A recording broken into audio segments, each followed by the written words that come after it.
Praise the Lord.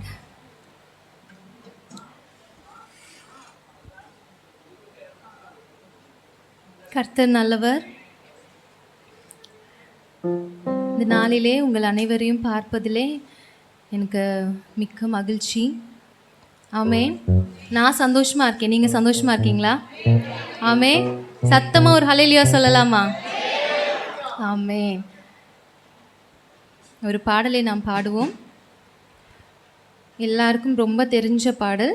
குதூகலம் கொண்டாட்டமே நேசுவின் சன்னிதானத்தில். ஆண்டவருடைய சமூகத்துல வரும்போது எல்லா கவலையும் நம்மளுக்கு மறந்துடும் இல்லையா? எல்லா பிரச்சனையும் நம்மளுக்கு மறந்துடும். சந்தோஷம் மாத்திரம்தான் அவருடைய சமூகத்துல. ஆமென்.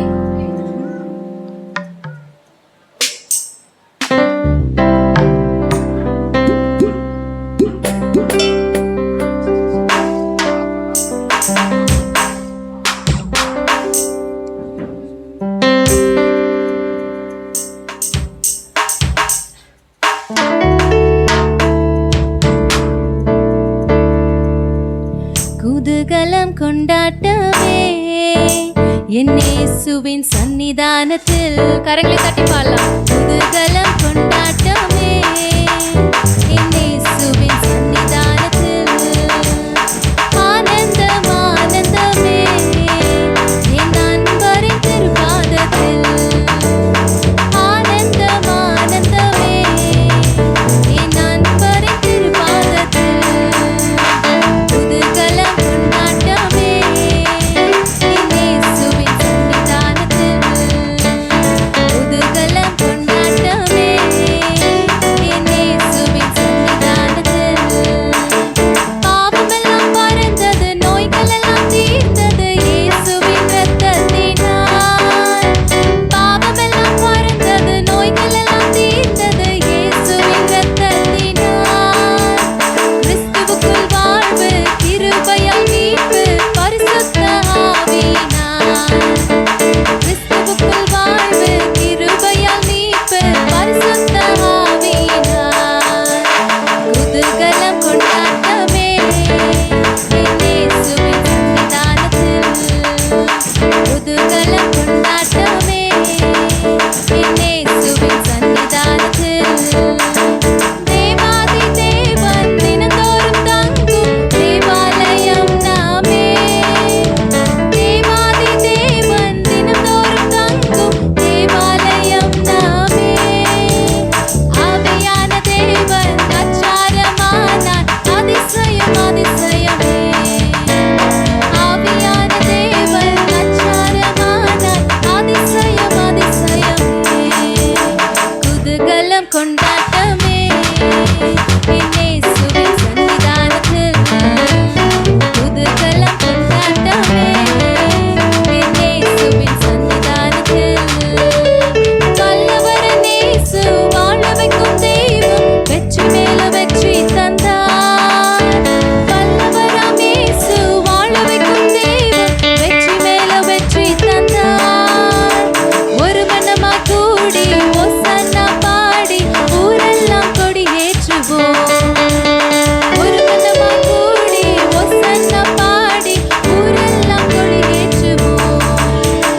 குதூகலம் கொண்டாட்டமே என் இயேசுவின் சன்னிதானத்தில். குதூகலம் கொண்டாட்டமே என் இயேசுவின் சன்னிதானத்தில். எக்கால சத்தம், தூதர்கள் கூட்டம், நேசர் வருகின்றார். எக்கால சத்தம், தூதர்கள் கூட்டம், நேசர் வருகின்றார். ஒரு நொடி பொழுதில் மறுரூபமாகும், மகிமையில்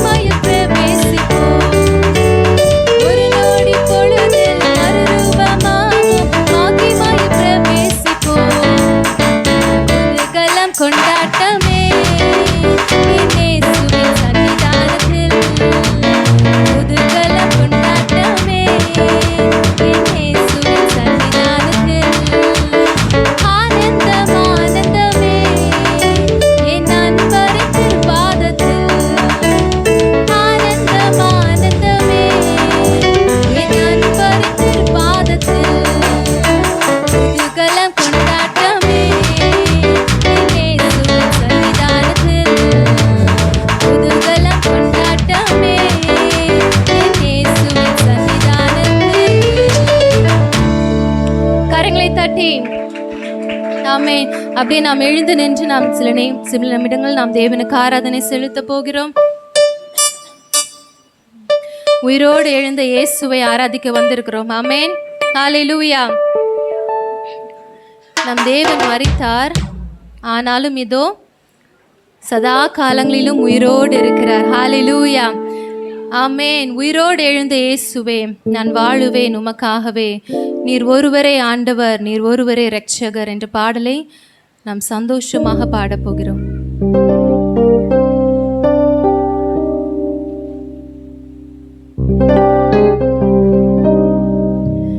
உயிரோடு எழுந்த இயேசுவே, நான் வாழுவேன் உமக்காகவே. உயிரோடு எழுந்த இயேசுவே, நான் வாழுவேன் உமக்காகவே. நீர் ஒருவரே ஆண்டவர், நீர் ஒருவரே இரட்சகர், நீர் ஒருவரே ஆண்டவர், நீர் ஒருவரே இரட்சகர்.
நன்றி செலுத்துகிறோம். எங்களுக்காக பாவங்களை சுமந்திரே, உமக்கு நன்றி செலுத்துகிறோம் அப்பா. எங்களுக்காக நீர் பலியானீரே, உமக்கு நன்றி ஆண்டவரே. எங்களுக்காக நீர் மரித்தீரே, உமக்கு நன்றி அப்பா. எங்களுக்காக நீர் உயிர்த்தீரே, உமக்கு நன்றி ஆண்டவரே. உமக்கே ஆராதனை அப்பா. ஜீவனுள்ள தேவன் நமக்கு ஜீவனை கொடுப்பார். ஆமேன். எப்படி மரித்து போன லாசருவை தேவன் உயிரோடு எழுப்பினாரோ அதே போல நம்முடைய வாழ்க்கையிலும் எதெல்லாம் செத்து போயிருக்கிறதோ எல்லாவற்றையும் உயிரோடு எழுப்ப அவர் சர்வ வல்லமையுள்ள தேவனாய் இருக்கிறார். ஆமேன், ஆமேன், ஆமேன். நாம் அவரோடு நித்தியமாய் வாழ்வதற்காக தான் கர்த்தர் நமக்காக மரித்தார். நாம் அவரோடு வாழ்வதற்காக தான் கர்த்தர் நமக்காக உயிர்த்தார். உயிருள்ள தேவனை ஆராதிக்கிறோம். ஆமேன், ஆமேன். உயிருள்ளவர்களாய் ஆராதிக்க வேண்டும். ஆமேன். கிருபையினாலே விசுவாசம் கொண்டு ரட்சிக்கப்பட்டுகிறோம். நம்மளோட சொந்த முயற்சியினால நம்ம யாரும் இந்த இடத்துல வந்து நிற்கல. அவருடைய சுத்த கிருபையினால நான் நல்லது செஞ்சேன் அதனால ஆண்டவர் என்ன தெரிந்து கொண்டார் கிடையாது. ஆமேன். நம்ம பாவிகளா இருக்கும்போது அவர் நம்மை நேசித்தார். ஆமேன். நம்ம தப்பு பண்ணிட்டு இருக்கும்போது அவர் நம்மளை தெரிந்து கொண்டார். ஹல்லேலூயா, ஹல்லேலூயா. பாடுவோமா? நீர் என்ன மறக்கல, என்னை விட்டு விலகல, ஏக்கமுள்ள கண்ணால எங்கே தான் நின்னீங்க. ஆமேன். வழி தெரியாமல் தொலைஞ்சு போயிட்டு இருந்தோம், எங்கே போகிறதுன்னு தெரியாமல் இருந்தோம், பாதை தெரியலை. அப்போ 100 பேரை தேடி தேவன் போகலை, தொலைந்து போன நம்மை தேடி வந்தார். ஆமேன். சிறந்ததெல்லாம் கூட்டத்தில் இருக்க, தரமிழந்த என்னை தேடி வந்தது ஏன்? நம்ம பெஸ்ட்டுங்கிறதுனால ஆண்டவர் நம்மளை தெரிந்து கொண்டாரா? இல்லை. நம்ம எல்லாம் பர்ஃபெக்டாக பண்ணுறதுனால அவர் நம்மளை அழைத்தாரா? இல்லை. எத்தனையோ நல்லவங்க இருக்கிற பட்சத்தில் ஆண்டவர் நம்மை தெரிந்து கொண்டார், நமக்காக உயிர் கொடுத்தார், நமக்காக அவர் உயிர் தெழுந்தார். ஆமேன், ஹல்லேலூயா. உருக்கத்தோடு பாடுவோமா? சிறந்ததெல்லாம் கூட்டத்தில் இருக்க, தரமிழந்த என்னை தேடி வந்தது ஏன்? சிறந்ததெல்லாம் கூட்டத்தில் இருக்க, தரமிழந்த என்னை தேடி வந்தது ஏன்? என்ன தேடுவதை அவர் நிறுத்தல, உங்க அன்புக்கு ஒரு எல்லை இல்ல. என்ன தேடுவதை நீங்க நிறுத்தல, உங்க அன்புக்கு ஒரு எல்லை இல்ல. புதிய துவக்கம் எனக்கு தந்தீங்க, உங்க தோளின் மீது சுமந்து வந்தீங்க.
அவர் அந்த சிலுவை சுமக்கும்போது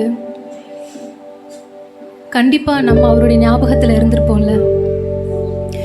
அவர் அந்த சாட்டையினால் அடிகள் வாங்கும்போது நம்ம நினச்சிருப்பார்ல, எல்லாம் முடிந்ததுன்னு சொல்லும்போது இவங்களுக்காக, என்னுடைய பிள்ளைகளுக்காக நான் எல்லாவற்றையும் சிலுவையில் முடிச்சிட்டேன்னு நினச்சிருப்பார்ல. ஆமேன். அப்படிப்பட்ட அன்புள்ள தகப்பனை நாம் ஆராதிக்கிறோம். ஆமேன். எத்தனையோ பேர் இந்த உலகத்தில் இருக்கிறாங்க, ஆனால் நம்மை தெரிந்து கொண்டது நமக்கு பாக்கியம். ஆமேன். இந்த அன்புக்கு ஈடா என்ன பண்ண போகிறோம்? இந்த அன்புக்கு ஈடா என்ன பண்ண போகிறோம்? அவர் நமக்காக உயிரை கொடுத்துட்டாரு. நம்ம என்ன பண்ண போகிறோம்? வாழ்நாள் முழுவதும் அவர் ஆராதிக்க போகிறோம். இந்த உலகத்தில் மாத்திரம் இல்லை, நித்தியமான ஒரு வாழ்க்கை இருக்குது பாருங்க, அங்கேயும் என்ன தான் பண்ண போகிறோம்? அவர் ஆராதிக்க தான் போகிறோம். ஆமேன். ஏன்னா அவர் நல்லவர், நம்மை நினைத்தவர், நமக்காக பாடுகளை அனுபவித்தவர், உடைஞ்சு போன அந்த ரிலேஷன்ஷிப்பை திரும்ப உண்டாக்குவதற்காக எனக்காக இறங்கி வந்தவர். எத்தனையோ மனிதர்களை பார்த்துருக்கோம், பழகியிருக்கோம். இப்படிப்பட்ட ஒரு அன்பை நம்ம அனுபவிச்சிருக்கிறோமா? இல்லை. ஆமேன்.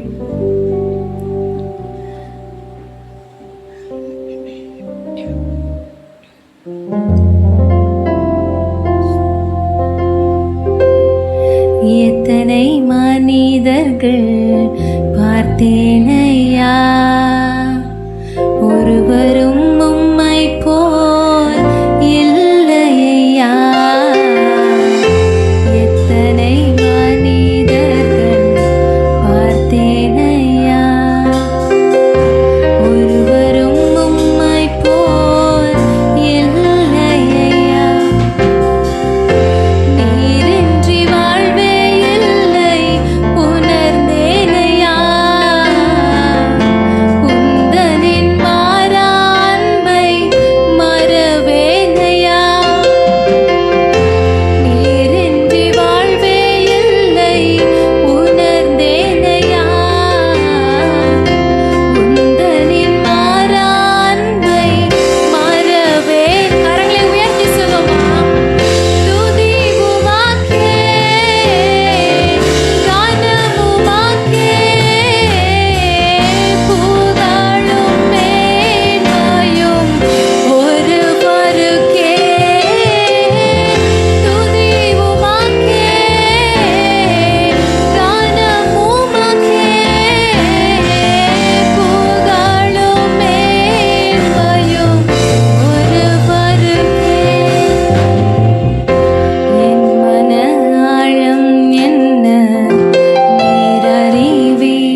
ஒருவரே தேவன் அப்பா, நீங்க ஒருவரே தேவன்.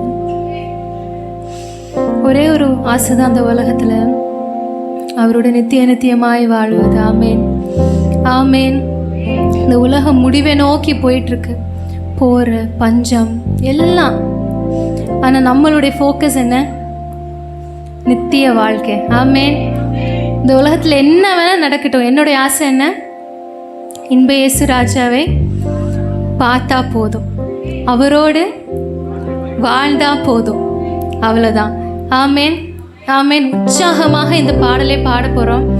ஏன்னா நம்ம அந்த வாழ்க்கைக்காக தான் நம்ம ரெடி ஆகிட்டு இருக்கோம். ஆமேன். இந்த உயிர்த்தெழுதல் நாளில் ஆண்டவர் நமக்கு ஆவியானவரை கொடுத்திருக்கிறார். ஆமேன். அவருடைய வருகை அப்போ கர்த்தர் நம்மளையும் எழுப்புவார். ஆமேன். ஒன்று நம்ம போயிடுறோம், இல்லைன்னா அவர் வந்து நம்மளை கூட்டிகிட்டு போகிறார். எப்படின்னாலும் நாம் அவரோடு நித்தியமாய் வாழ போகிறோம். பாடுவோமா? இன்ப இயேசு ராஜாவை நான் பார்த்தால் போதும், மகிமையில் அவரோடு வாழ்ந்தால் போதும்.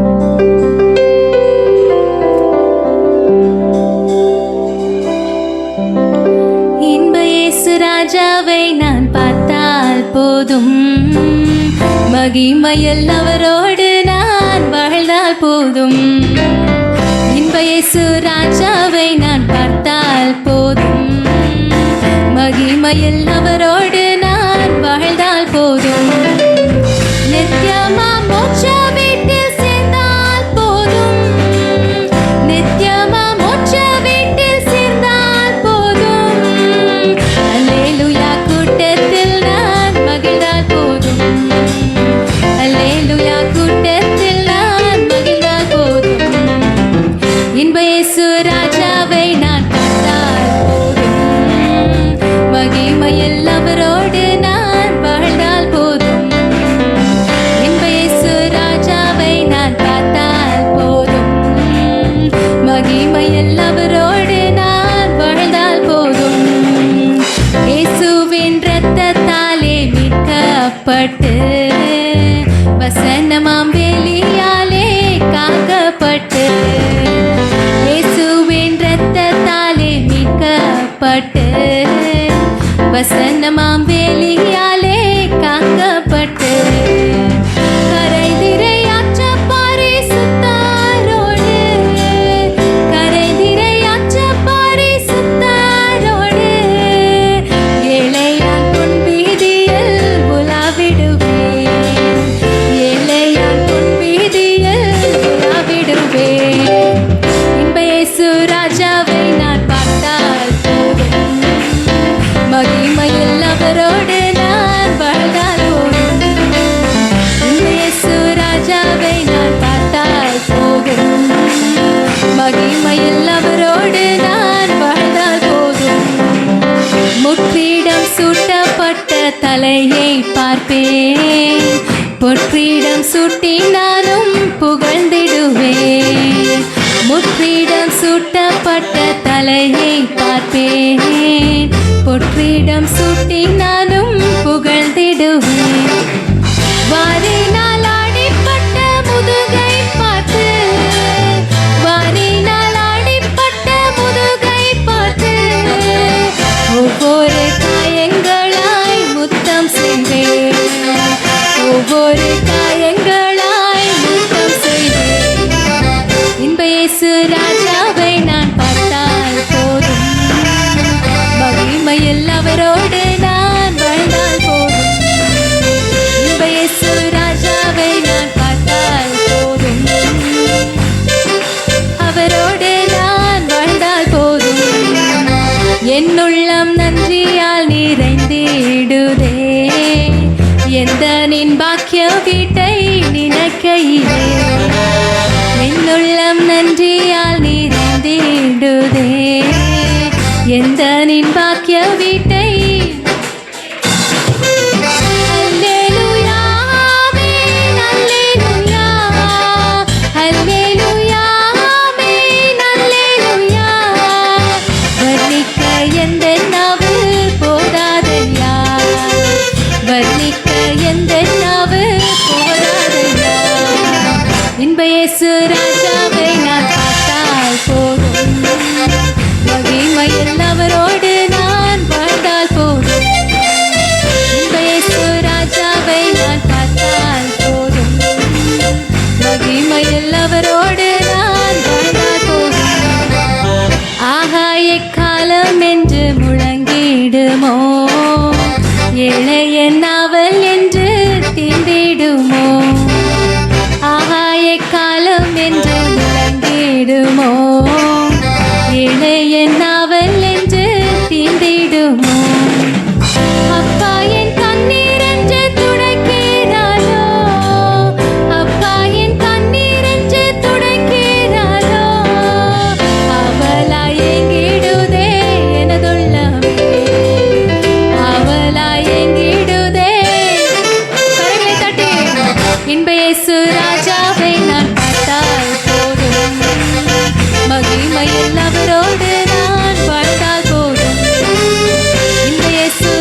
நன்றி அப்பா. எங்களோட ஆசையெல்லாம் தேவனோடு நித்திய நித்தியமாய் வாழ்வதுதான். ஆமேன். ஹalleluya, ஹalleluya. நன்றி தகப்பனே, உயிரோடு எழுந்த தேவனே, உமக்கு ஸ்தோத்திரம், ஸ்தோத்திரம் அப்பா. நன்றி ஆண்டவரே. ஆவியானவரே, நீர் எங்கள் மத்தியிலே அசைவாடி நீர் உமக்கு நன்றி செலுத்துகிறோம், நன்றி செலுத்துகிறோம் அப்பா. உடைய பிரசன்னத்தை நாங்கள் உணர்ந்தோம் ஆண்டவரே. எங்களோடு நீர் இடைப்பட்டதற்காக உமக்கு நன்றி அப்பா, நன்றி ஆண்டவரே. எங்களுக்கு வேண்டிய வார்த்தைகளை எங்களுக்கு தாருங்கப்பா, எங்களுக்கு ஏற்ற வார்த்தைகள் எங்களோடு பேசுங்கப்பா. எல்லாவற்றையும் உங்களுடைய பொறுப்புள்ள கரத்திலே ஒப்படைக்கிறோம் ஆண்டவரே. இயேசுவின் மூலம் ஜெபிக்கிறோம் நல்ல பிதாவே. ஆமேன், ஆமேன்.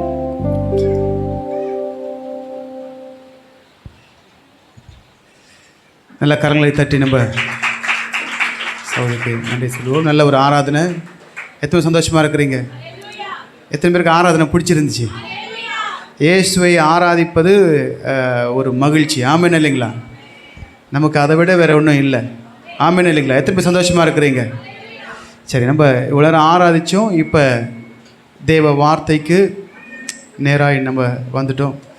பாஸ்டரை பற்றி நான் சில அறிமுகங்கள் அவரை குறித்து நான் சொல்கிறேன். பாஸ்டர் வந்து எஸ்பிசி வடசென்னை யூத்தில் தலைவர் அவர் தான். நம்ம வடசென்னையில் இருக்கிற எல்லா யூத்துக்கும் அவர் தான் தலைவர். சரிங்களா? அதில் ஒரு கரம் தட்டுவோம் அவருக்காக. அவருடைய மனைவி தான் அவர் பேர் காலேப், பாஸ்டர் காலேப். அவருடைய துணைவியார் தான் இவங்க ஷாரன் காலேப். அவங்களுக்கு ஒரு கரத்தட்டுவோமா? நல்லா நம்மளை ஆண்டருடைய பிரசனத்தில் ஆராதனைக்குள் நடத்தினாங்க.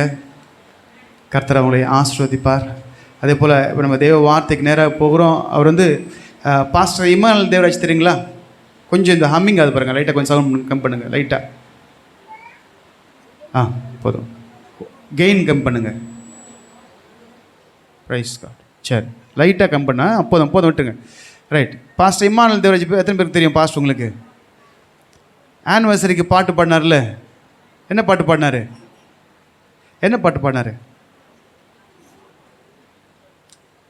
மறவார் இயேசு மறவார் உன்னை ஒரு இமை பொழுதிலும் மறவார்.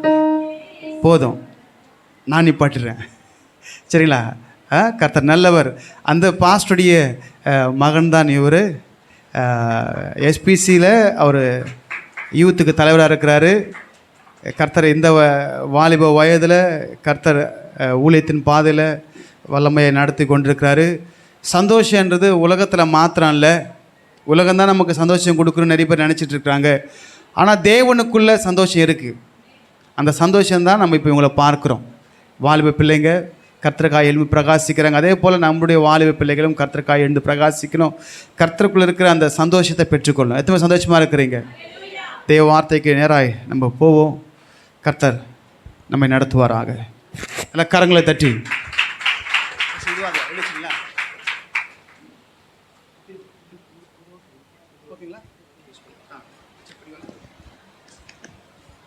Praise the Lord. Praise the Lord. Hallelujah.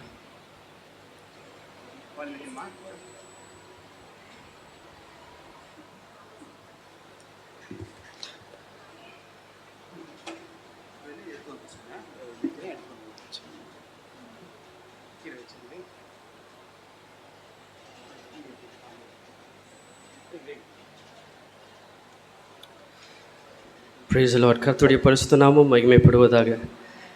ஹல்லேலூயா. கர்த்தர் நல்லவர். இந்த உயிர்த்தெழுதலின் நாளிலே உங்கள் யாவரையும் சந்திப்பது எனக்கு தேவன் தந்த பெரிய ஸ்லாக்கியம். என்னை அழைத்த, குடும்பமாக அழைத்து இந்த உங்கள் சமூகத்தில் எங்களை பயன்படுத்துகிற நன்மைக்காக பாஸ்டர் அவர்களுக்கும் சுரேஷ் அண்ணன் அவர்களுக்கு ரொம்ப நன்றி. அக்கா அவர்களுக்கும் ரொம்ப நன்றி. அவங்க எப்பயோ முன்னாடியே எங்ககிட்ட வந்து நேரில் பார்த்து சொன்னாங்க. எங்களுக்கு ஆச்சரியமாக இருந்தது, எங்களெல்லாம் கூப்பிட அப்படின்னு. அதனால் சரி, ரொம்ப சந்தோஷம். எங்களுக்காக இசையமைக்காக தம்பிங்களுக்காகவும் சாம் மற்றும் ஜேக்கப்காக ரொம்ப சந்தோஷப்படுங்க. அவங்களோட மியூசிக் என்ஜாய் பண்ணிங்களா? தேவனோட ஊழியத்தை அப்படி செய்கிறாங்க. கர்த்தர் நல்லவர், பெரிய காரியங்களை செய்வார். பாஸ்டர் ஒரு பெரிய அறிமுகம்லாம் சொன்னார். அப்படிலாம் ஒன்றுமே இல்லை. சாதாரணமாக ஒரு ஊழியத்தை செஞ்சிட்ருக்கோம். ஆண்டவர் பெரிய அவர் தம்முடைய நாமத்தை ஒப்பு கொடுக்குற எந்த பிள்ளையோட வாழ்க்கையில் அவர் எடுத்து பயன்படுத்த உண்மை உள்ளவராக இருக்கிறார். ஆமென். நம்மளுடைய அவைலபிலிட்டி தான் முக்கியமே தவிர வேறு எதுவுமே இல்லை. நம்ம ஆண்டவருக்காக செய்கிறோன்னு நின்னா போதும், அவர் பார்த்துப்பார். ஆமென். கர்த்தர் நல்லவர். இன்றைக்கி இந்த உயிர்த்தெழுதலின் ஆராதனைக்கு நம்ம வந்திருக்கிறோம். வேறு எதை குறித்து பேசினாலும் இன்றைக்கி என்ன பண்ணாது, எடுபடாது. கண்டிப்பாக ஆண்டவர் உயிர்த்தெழுதலை குறித்து தான் பேசி ஆகணும். இந்த வேதத்தில் பார்க்குறோம், ஆண்டவராக இயேசு கிறிஸ்துவை குறித்து ஒரு 350க்கும் மேல் தீர்க்கதரிசிகளால் உரைக்கப்பட்ட இயேசு கிறிஸ்துவை குறித்த 350 தீர்க்க தரிசன வார்த்தைகள் அவர் வாழ்க்கையில் என்ன பண்ணியிருக்கான், நிறைவேறியிருக்கான். அவருடைய பிறப்பை குறித்து, அவருடைய வாழ்க்கையை குறித்து, அவருடைய இறப்பை குறித்து ஏறத்தாழ 350க்கும் மேற்பட்ட தீர்க்க தரிசனங்கள் நிறைவேறியிருக்கு. ஆனால் இது எங்கேயும் பார்த்தீங்கன்னா, இங்கே பவுல் எழுதுகிறார், ஆண்டவராகிய இயேசு கிறிஸ்து 3வது நாளில் அவர் உயிர் தெழுவார் என்று எழுதியிருக்கிறபடி அவர் உயிர் தெழுந்திருக்கிறார் சொல்லி பவுல் சொல்லுகிறதை பார்க்குறோம்.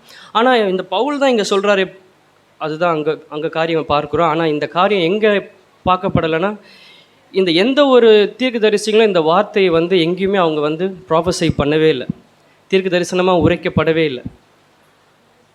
ஆனால் ஒரே ஒரு இடத்துல யார் உரைச்சிருக்கான்னு பார்த்தா ஆண்டவராகிய இயேசு கிறிஸ்துவே உரைச்சிருக்கார். நான் 3வது நாளில் என்ன பண்ணுவேன், உயிர் தெழுவேன்னு சொல்லி அவரே பல முறை அந்த காரியத்தை சொல்லியிருக்கார். நான் விசுவாசிக்கிறேன், ஆண்டவராகிய இயேசு கிறிஸ்து எல்லா தீர்க்கதரிசிலும் அவரே பெரியவர். ஆகையால் தான் இந்த காரியம் மற்ற யாருக்கும் அது வெளிப்படுத்தப்படலை, அவர் ஒருவருக்கு மாத்திரம்தான் வெளிப்படுத்தப்பட்டிருக்கு. அப்போ இந்த இடத்துல நாம் உட்கார்ந்துருக்குறோம், ஆண்டவருடைய உயிர்த்தெழுதலை நாம் மகிமையாய் போற்றி அவர் நாமத்தை ஆராதிக்க வந்திருக்கிறோம். இங்கே வந்திருக்க உங்கள் யாவருக்கும் ஆண்டவராகிய இயேசு கிறிஸ்துவின் நாமத்தில் ஹாப்பி ரிசரக்ஷன் டே. பக்கத்தில் பார்த்து சொல்லுங்கள், உயிர்த்தெழுதலின் தினத்தை நான் கொண்டாடுகிறோம், தேவன் நம்மை ஆசீர்வதிப்பாராகன்னு சொல்லுங்கள். பக்கத்தில் பார்த்து சொல்லுங்கள், உயிர்த்தெழுதினாலே ஆண்டவர் உங்களுக்கு மகிமையை ஆசீர்வதித்து தருவார். ஆமென். கர்த்தர் நல்லவர். நம்ம ஒரு நீண்ட ஒரு பகுதியை நம்ம வாசிக்க போகிறோம். அவரே உயிர்த்தெழுதலும் ஜீவனுமாக இருக்கிறார். ஆமென். அவரே உயிர்த்தெழுதலும் ஜீவனுமாக இருக்கிறார். ஒரு நீண்ட ஒரு பகுதியை நம்ம வாசிப்போம். இந்த ஒரு காரியத்திலேருந்து என்ன ஒரு வாழ்க்கை காரியத்தை நம்ம கற்றுக்கொள்கிறோம் நம்ம பார்ப்போம். லூக்கா 24வது அதிகாரம் 13 to 35 வரை. லூக்கா 24வது அதிகாரம் 13 முதல் 35 வரை. யாராவது எடுத்துங்க வாசிங்க. ம் ம் ம் ம்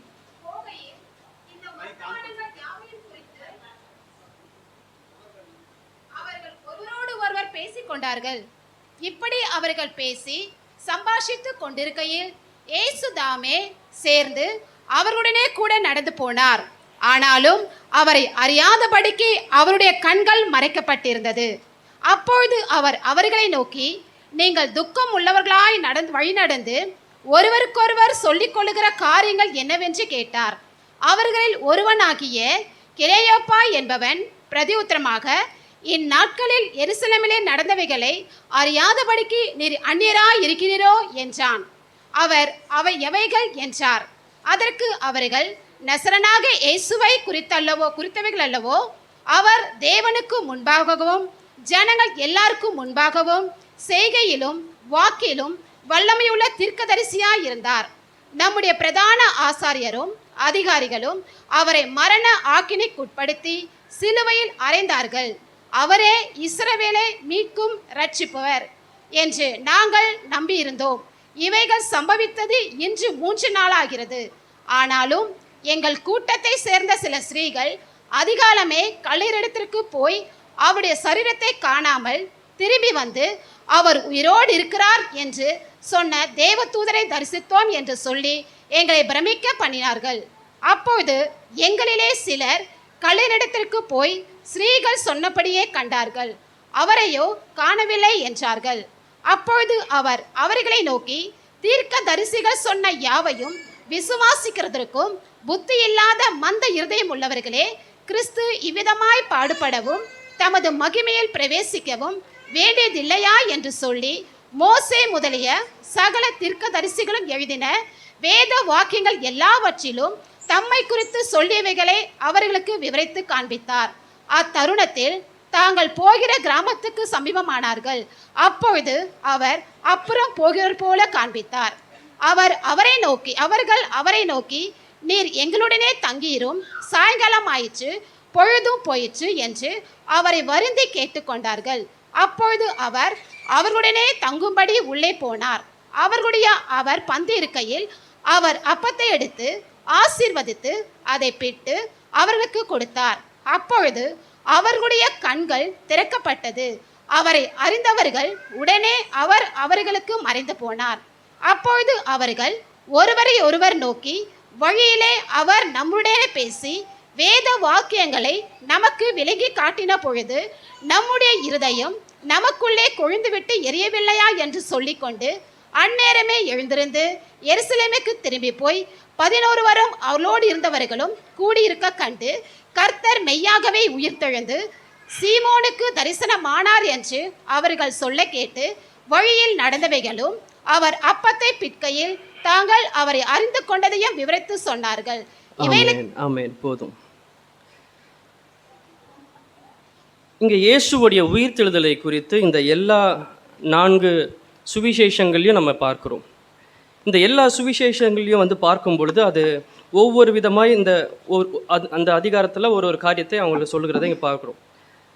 ஆனால் இங்கே எல்லா விதத்துலையும் எல்லா சுவிசேஷங்களை காட்டிலும் மத்தேயு, மார்க்கு, லூக்கா, யோவான் இந்த 4 சுவிசேஷங்கள். இந்த 4 சுவிசேஷங்களில் ஆனால் லூக்காவில் மாத்திரம் கொஞ்சம் அடிஷ்னலாக இன்ஃபர்மேஷன்ஸ் டீட்டெயில்டாக நிறைய எலாபரேட் பண்ணி பயங்கரமாக அதிகமாக காரியங்களை நம்மளுக்கு சொல்லி கொடுக்குறத நம்ம இங்கே பார்க்குறோம். மற்ற சுவிசேஷங்களை காட்டிலும் லூக்காவில் கொஞ்சம் எலாபரேட்டான ஒரு முறையில் நம்ம இங்கே கொடுத்துருக்கதை இங்கே பார்க்குறோம். இங்கே நம்ம பார்க்குற இந்த ஒரு போர்ஷனில் தான் என்ன ஒரு காரியம் வருதுன்னு பார்த்தீங்கன்னா, இந்த எம்மாவு சீஷர்களை குறித்து ஒரு காரியம் இங்கே நல்ல பெரிய ஒரு அளவில் நம்ம இங்கே வாசிக்க இங்கே பார்க்குறோம். இந்த மற்ற 4 பொதுவாக நம்ம பார்க்கும் பொழுது காலையில் இந்த அதிகாலையே எழுந்திருந்து இந்த ஸ்திரீகள் என்ன பண்ணுறாங்களாம், போய் அந்த 4 சுவிசேஷங்களும் இந்த காரியங்கள் கல்லறையில் போய் ஆண்டு பார்க்குறதை இங்கே பார்க்குறோம்.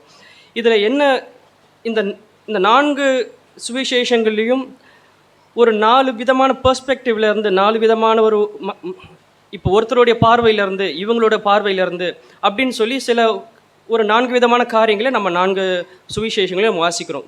இப்போ உதாரணத்துக்கு நம்ம பார்க்கணும்னா மத்தேயு சுவிசேஷத்தில் பார்த்தோன்னா அவர் அந்த போர் சேவகருடைய கண்ணோக்கத்துலேருந்து பார்ப்பாங்க. அப்போ அந்த போர் சேவகர் என்ன பண்ணா பார்த்தோன்னா அந்த தெய்வ தூதன் தனக்கு வெளிப்பட்டதை பார்த்தோன்னா அந்த கற்களை புரட்டி போடுவதை பார்த்து பயந்து என்ன பண்ணால் செத்தவன் போல கீழே விழுந்து கிடந்தான் சொல்லி அவனுடைய அந்த காரியங்களை அவங்க எடுத்து சொல்கிறத இங்கே பார்க்கலாம். அவங்க பயந்து நடுங்கி போனார்கள் சொல்லி நம்ம இங்கே வாசிக்கிறோம். மார்க்கில் பார்க்குறோம் மகதலேனா மரியாளுடைய பாயிண்ட்லேருந்து வியூ பாயிண்ட்லேருந்து அந்த காரியங்கள் அங்கே சொல்லப்படுகிறத இங்கே பார்க்குறோம். தேவனுடைய அந்த உயிர்த்தெழுதின் சம்பவத்தை அங்கே அவங்க எக்ஸ்பிளைன் பண்ணுறதை பார்க்குறோம். யோவானில் என்ன பார்க்குறோம் என்று பார்த்தோன்னா, பேதுருவும் யோவானும் என்ன பண்ணுறாங்களா, கல்லறைக்குள் போயிட்டு அங்கே நடந்ததெல்லாம் பார்த்துட்டு இது உண்மையாலே ஆண்டவர் உயிர்த்தெழுந்துட்டார் சொல்லி கன்ஃபார்ம் பண்ணுறதுக்காக அவங்க போயிட்டு வர அவங்களுடைய பார்வையிலேருந்து என்னென்ன நிகழ்ச்சி நடந்ததோ அதை குறித்து அவங்க சொல்கிறத இங்கே பார்க்குறோம். ஆனால் இங்கே லூக்காவில் நம்ம பார்க்குறோம், நம்ம வாசித்தது போல் அங்கே ஒரு மனுஷனுடைய பேர் குறிப்பிடப்பட்டிருக்கு. அது எந்த ஒரு மனுஷனுடைய பேர் நீங்கள் படிச்சிங்களே, அந்த எம்மாவு சீஷருடைய பேர் அங்கே குறிப்பிடப்பட்டிருக்கு பாருங்க, கிளியோபா அப்படின்ற அந்த மனுஷனுடைய பேர். என்ன பேர்? அப்போ இந்த லூக்கா அவர் என்ன பண்ணுறாரு, இந்த மனுஷனுடைய பெர்ஸ்பெக்டிவ்லேருந்து இந்த ஆங்கிளை அவர் பார்க்குறாரு. அப்போது இந்த ஆண்டவருடைய உயிர்த்தெழுதல் காரியம் எல்லா சுவிசேஷங்களையும் ஒவ்வொரு அதிகாரத்துலேயும் வருது. மத்தேயுல ஒரு அதிகாரம் வருது, மார்க்கில் ஒரு அதிகாரம், யோவானில் ஒரு அதிகாரம், லூக்காவில் ஒரு அதிகாரம் அப்படின்னு வருது. ஆனால் இங்கே அது என்ன ரொம்ப முக்கியமாக நம்ம பார்க்கணுன்னா, இது யாருடைய வியூ பாயிண்ட்லேருந்துன்றது ரொம்ப முக்கியம். போர் சேவனோட வியூ பாயிண்ட்லேருந்து பெர்ஸ்பெக்டிவ்லேருந்து பார்க்கும்போது அது ஒரு முக்கியத்துவத்தை கொடுக்கும். மகதலேனா மரியாவோட பெர்ஸ்பெக்டிவ்லேருந்து பார்க்கும்போது அது ஒரு முக்கியத்துவத்தை கொடுக்கும். அதே போல் ஆனால் இங்கே லூக்கா அவர் என்ன பண்ணுறார், இந்த கிளியோப்பா அவருடைய வியூ பாயிண்ட்லேருந்து இந்த காரியத்தை நமக்கு கற்றுக் கொடுக்க விரும்புகிறார். முதல்ல இந்த கிளியோப்பா அவர் யாருன்னு சொல்லி நம்ம பார்த்தோம் என்றால், இவர் யாருன்னா, இவர் 12 சீஷரில் ஒருத்தர் கிடையாது. ஆண்டவருடைய 12 சீஷர்களில் இவர் ஒருத்தர் கிடையாது. அதே போல் இந்த 12 சீஷர்களோடு கூட இருந்தவர் தான் அவர் ஒருத்தர். இவர் யார்? இந்த 12 சீஷர்களோடு கூட இருந்த ஒருத்தர். இவர் இத்தனைக்கும் என்ன நடக்குதுன்னா, இப்போ ஆண்டவர் இயேசுவின் மரணத்துக்கு பிறகு இந்த சீஷர்கள் எல்லாம் ஒரு இடத்துல கூடி இருக்கிறாங்க. அந்த இடத்துல இவர் காணப்படுறார். அப்போ இங்கே பார்க்கும் பொழுது இவர் இந்த கிளியோப்பா வந்து அவங்கள ஒருத்தர் தான், ஆனால் அவர் 12 சீஷரில் ஒருத்தர் அவர் கிடையாது. இந்த வேத அறிஞர்கள் ஸ்காலர்ஸ் என்ன சொல்கிறாங்கன்னு பார்த்தீங்கன்னா, இவர் இந்த 70 பேரில் ஒருத்தராக இருக்க வாய்ப்பு இருக்குது. இந்த யார் இந்த 70 பேர் அப்படின்றா, இப்போ ஆண்டவர் என்ன பண்ணுற உயிரோடு இருக்க காலத்தில் வந்து 12 பேரை என்ன பண்ணுறாரு, எடுத்து அவங்களை வந்து அதிகாரமும் அவங்களுக்கு வல்லமையும் கொடுத்து, நீங்கள் கடந்து போய் இந்த இடத்துக்கு நீங்கள் சகல ஜனங்களுக்கும் என்ன பண்ணுங்கள், சுவிசேஷத்தை அறிவிங்க, அவங்களுக்கு அற்புத அதிகாரங்கள் நடத்துங்கன்னு சொல்லி அவர் ஆசீர்வதித்து அனுப்புறது பார்க்குறோம். அதே போல் ஆண்டவர் 12 பேருக்கு பிறகாக 70 பேரை தெரிந்து கொள்கிறார். 70 பேரை தெரிந்து கொண்டு இதே போல் ஒரு வல்லமையும் அதிகாரத்தையும் கொடுத்து அவர் அனுப்புறதே பார்க்குறோம். அதை போல் இவங்க என்ன சொல்கிறாங்கன்னா, அந்த 70 பேரில் இவர் ஒருத்தராக இருக்க வாய்ப்பு இருக்குது அப்படின்னு சொல்லி இவங்க சொல்கிறாங்க. அப்போது இந்த முழு நரேஷனும் இந்த கிளியோப்பாவுடைய அவருடைய பெர்ஸ்பெக்டிவ்லேருந்து இங்கே நடக்கிறத இங்கே பார்க்குறோம். சரி, இவர் தான் வந்து ஷீஷரில் ஒருத்தர் கிடையாது. ஆனால் இந்த லூக்கா யார்? லூக்காவும் இந்த ஆத்தரும் யார் பார்த்தா அவரும் அந்த ஷீஷர்களில் ஒருத்தர் கிடையாது. அப்போ தேவனுடைய ஷீஷராக இருக்க, இயேசுடைய ஷீஷராக இருக்கிற அந்த 12 பேரில் லூக்கா இருக்கிறாரா? இல்லை. லூக்கா வாழ்ந்த நாட்கள் வேறு, ஆண்டவராக இயேசு கிறிஸ்து வாழ்ந்த நாட்கள் வேறு. அவங்களுக்கும் இவங்களுக்கும் என்ன இல்லை, சம்மந்தமே இல்லை. இந்த லூக்கா யாருன்னு கேட்டால் அவர் ஒரு மருத்துவர், அவர் ஒரு ஃபிசிஷியன்ஸ். யார்? அவர் ஒரு மருத்துவர். அவர் என்ன பண்ணுறாருன்னா, இந்த இயேசுடைய மரணத்துக்கு பிறகு என்ன பண்ணுறாரு, அவர் அப்போஸ்தலர் பவுலினால் அவர் ரட்சிக்கப்பட்டு அவருடைய ஆண்டவரை சொந்த ரட்சகராக ஏற்றுக்கொண்டு அவர் பவுலினால் வழிநடத்தப்பட்டவர் தான் யார்? லூக்கா. இந்த லூக்கா என்ன பண்ணுறாரு, அவர் இந்த இயேசுவுடைய எந்த ஒரு அற்புத அதிசயத்தையும் லூக்கா என்ன பண்ணலை, பார்த்ததே கிடையாது. ஏன்னா அவர் ஆண்டவராக இயேசு கிறிஸ்து வாழ்ந்த நாட்களில் அவர் வாழலை. ஆண்டவராக இயேசு கிறிஸ்து செய்த எண்ணற்ற அற்புத அதிசயங்களை இந்த சீஷர்கள் அவர்களோடு வந்து கவனித்து பார்த்தது போல் இந்த லூக்கா என்ன பண்ணலை, அவருக்கு அந்த பார்க்கக்கூடிய வாய்ப்பு கிடைக்கல. ஏன்னா அவர் அந்த நாட்கள்லேயே அவர் இல்லை. அது ஆண்டவர் மரித்து பல வருஷங்கள் கழித்து தான் இவர் என்ன பண்ணுறாரு, இவர் வருகிறார். ஆகையால் இந்த லூக்காவுடைய வேலை என்னன்னு பார்த்தீங்கன்னா, அவர் ஜனங்களுக்குள்ளாக கடந்து சென்று இந்த உயிர்த்தெழுதல் சம்பவத்தோடு ஐக்கியப்பட்டிருக்க ஜனங்கள் எல்லாரையும் தனித்து அவர் என்ன பண்ணுறாராம், போய் இன்டர்வியூ மாதிரி எடுத்து அவங்களோட பேசி அவங்ககிட்ட இருந்து அவங்க என்னென்ன சொல்கிறாங்கன்னு சொல்லி கவனித்து எல்லாத்தையும் என்ன பண்ணுற ஒரு டாக்குமெண்ட்ரி மாதிரி ரெடி பண்ணி இந்த காரியத்தை ஆர்டராக கொடுத்து இந்த லூக்கா புஸ்தகத்தை அவர் எழுதுகிறார். இன்றைக்கு நம்ம ஈஸியாக சொல்லணும்னா, இன்றைக்கி நம்ம நிறைய சோஷியல் மீடியாவில் நிறைய பேர் என்ன பண்ணுறாங்க, மைக்கெலாம் கொண்டு போய் கேதர் பண்ணி வீடியோ எடுத்து ரெக்கார்ட் பண்ணி போடுறாங்க பாருங்க. ஆனால் இன்றைக்கி இருக்கவங்களாம் என்ன பண்ணுறாங்க, எல்லாம் பொய்யான நரேட்டிவ்ஸை கொடுக்குறாங்க.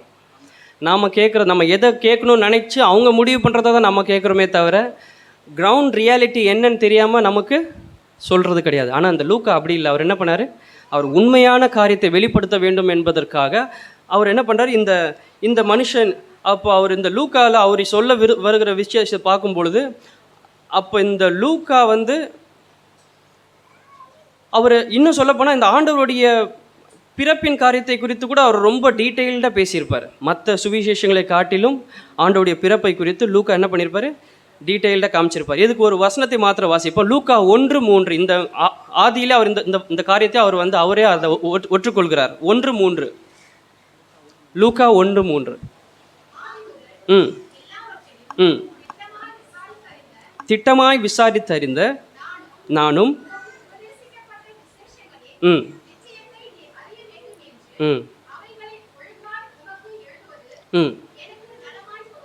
ஆமேன். பார்த்தீங்களா, அப்போ இவர் என்ன எல்லாத்தையும் விசேஷமாய் அறிந்து கரெக்டாக ப்ராப்பராக உங்களுக்கு டீகோட் பண்ணி நான் எல்லாமே உங்களுக்கு என்ன பண்ணுறேன், உங்களுக்கு சொல்லித்தரேன் அப்படின்னு சொல்லி. அப்போ அவரோட வேலை இதுதான்.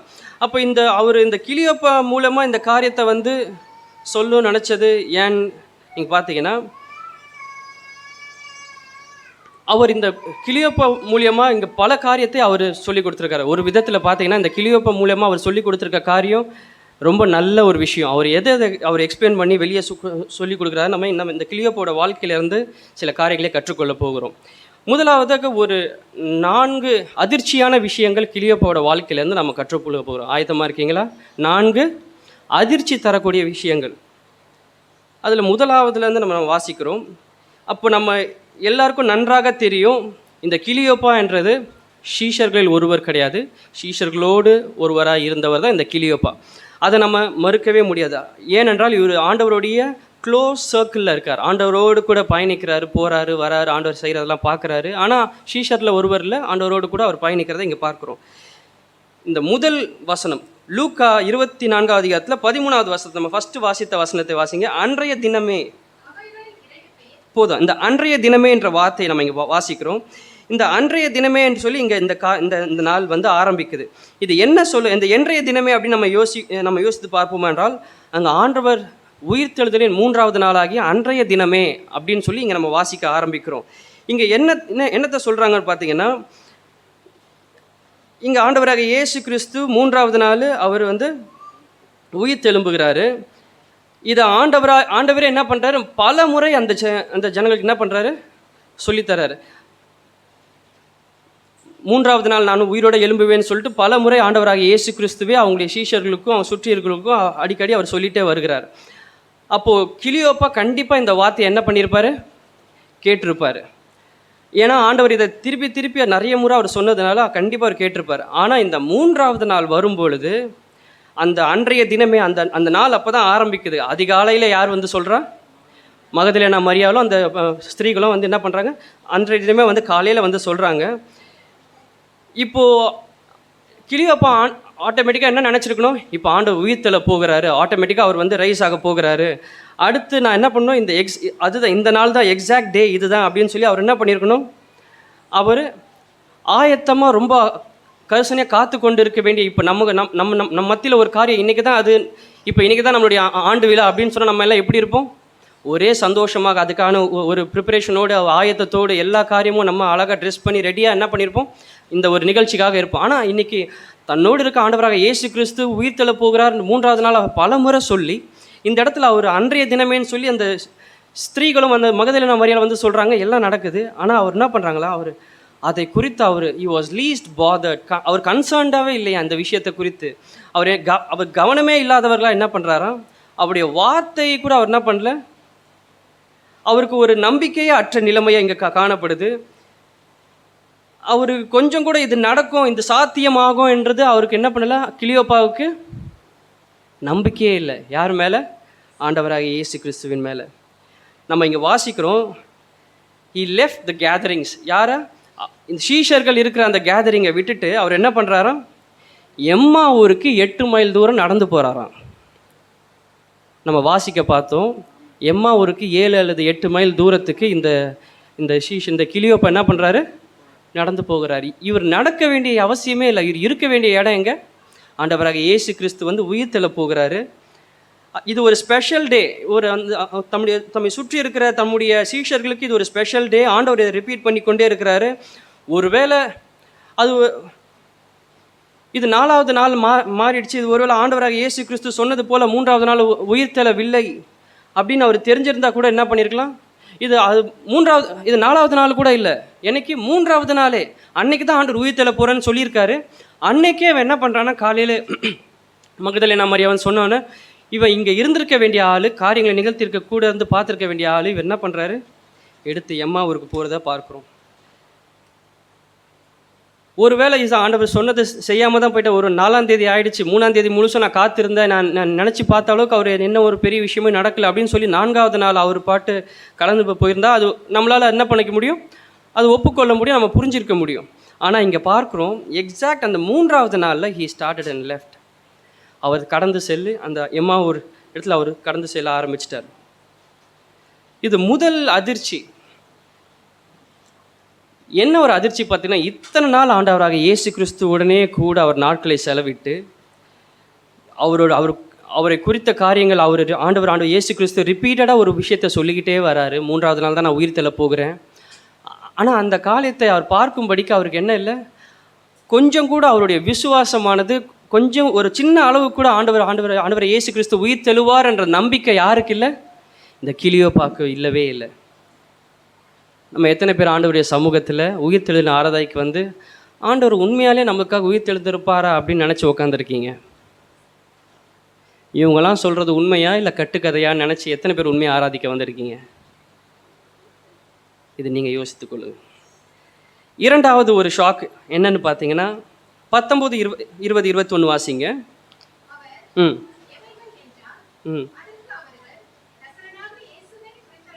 ம் ம் ம் ம் ம் ம் ம் ம்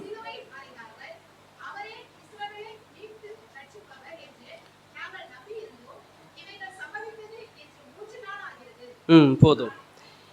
இங்கே நம்ம அடுத்த காரியத்தை பார்க்குறோம்.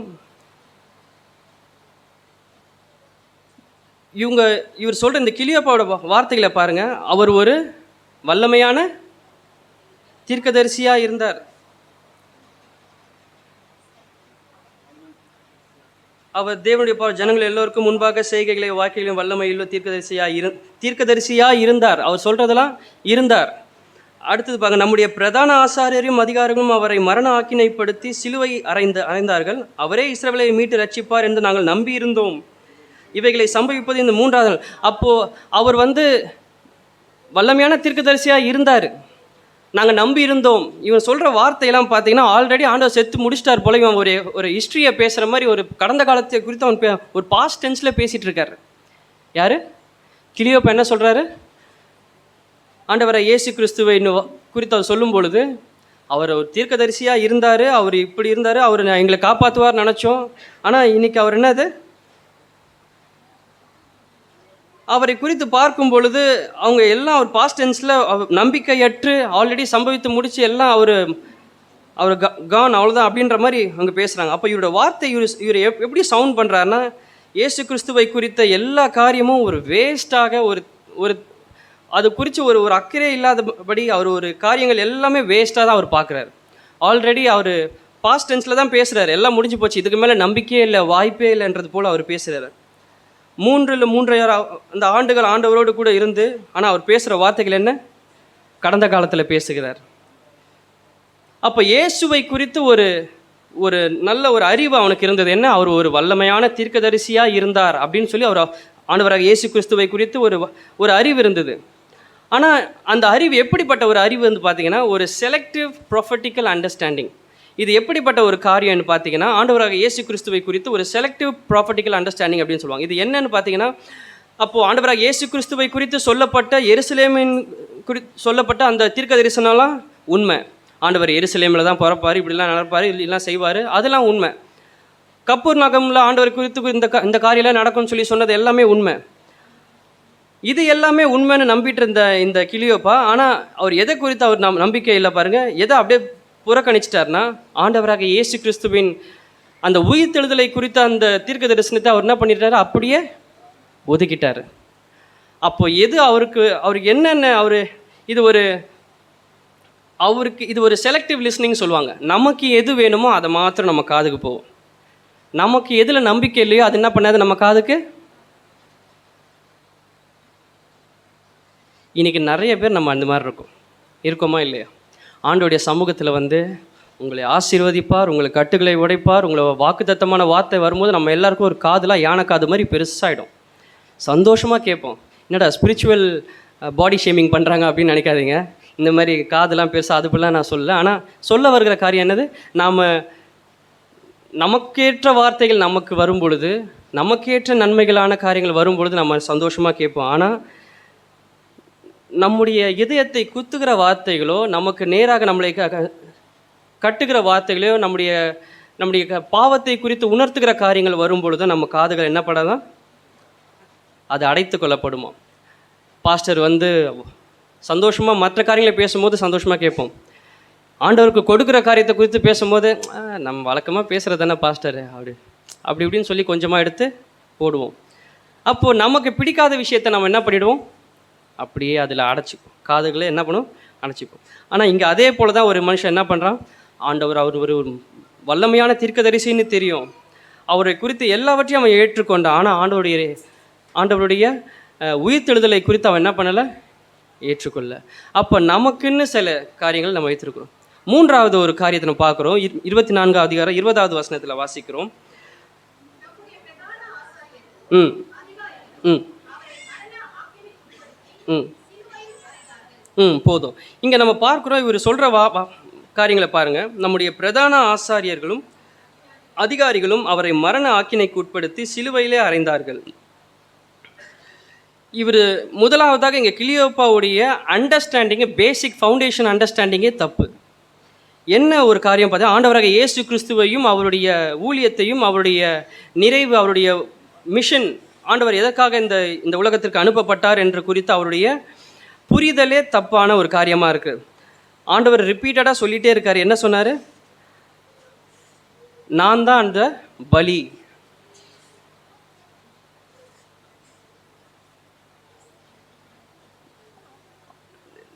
இந்த உலகத்திற்கான எல்லாவற்றுக்கும் கிருபாதான ஆட்டுக்குட்டியாகிய பலி நான் தான் அப்படின்னு சொல்லி ஆண்டவர் எல்லாவற்றிலும் அந்த பலியாகிய அவரை குறித்து அவர் தொடர்ந்து அவர் சொல்லி கொண்டே வருகிறார். நானே மெய்யான மெய்ப்பன், நல்ல மெய்ப்பன் தன் ஆடுகளுக்காக ஜீவனையே கொடுக்கிறான் என்று சொல்லி அவர் அடிக்கடி அவருடைய எல்லா அந்த ஊழிய பாதையில் தான் மெய்ப்பன், அவர் இந்த உலகத்துக்கு வந்ததே இந்த ஜீவனை விடுவதற்காக தான் அது அப்படி என்பதை குறித்து ஆண்டவர் என்ன பண்ணுறாரு, தொடர்ந்து அவர் சொல்லி கொண்டே வருகிறார். ஆனால் இந்த கிளியோப்பாக்கு என்ன, அது புரியவே இல்லை. ஆண்டவருடைய ஜீவனை யாராலையும் என்ன பண்ண முடியாது, எடுக்க முடியாது. ஆண்டவருடைய ஜீவனை யாராலையும் எடுக்க முடியாது. அது அவர் வாலண்டியரியாக நம்ம உலகத்திற்கு அவர் கொடுக்க வந்தார். அவருடைய சொந்த சுயமாக நான் இந்த ஜனங்களுக்காக என்னுடைய ரத்தத்தை நான் சிந்துறேன், என்னோட உயிரை நான் கொடுக்குறேன்னு சொல்லி அவராக கொடுக்க வந்தார். God's life is not taken, it's given. அவர் நமக்காக அவர் கொடுத்தார், அது எடுத்துக்கொள்ளப்படலை.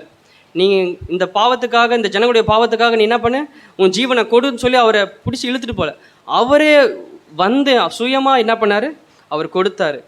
இதை நம்ம நிறைய இடத்துல பார்க்குறோம். ஆகையால் பார்க்கும் பொழுது அந்த கிளியோப்பாவோட வாழ்க்கையில் ஆண்டவருடைய மரணத்தை குறித்தும் உயிர்த்தெழுதலை குறித்தும் அவருடைய தப்பான புரிதல்.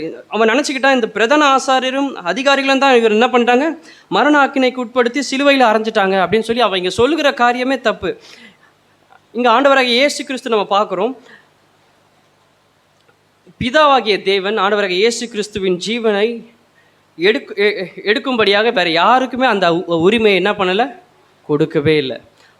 அவர் சொன்னபடினால்தான் என்ன பண்ணார், அவர் வருகிறார். இன்னும் உங்களுக்கு எளிதாக புரிந்து கொள்ள வேண்டுமில்ல, நம்ம பிலாத்துடைய காரியங்களை வாசிக்கிறோம். யோவான் 19:10-11 வாசிங்க. யோவான் 19:10-11.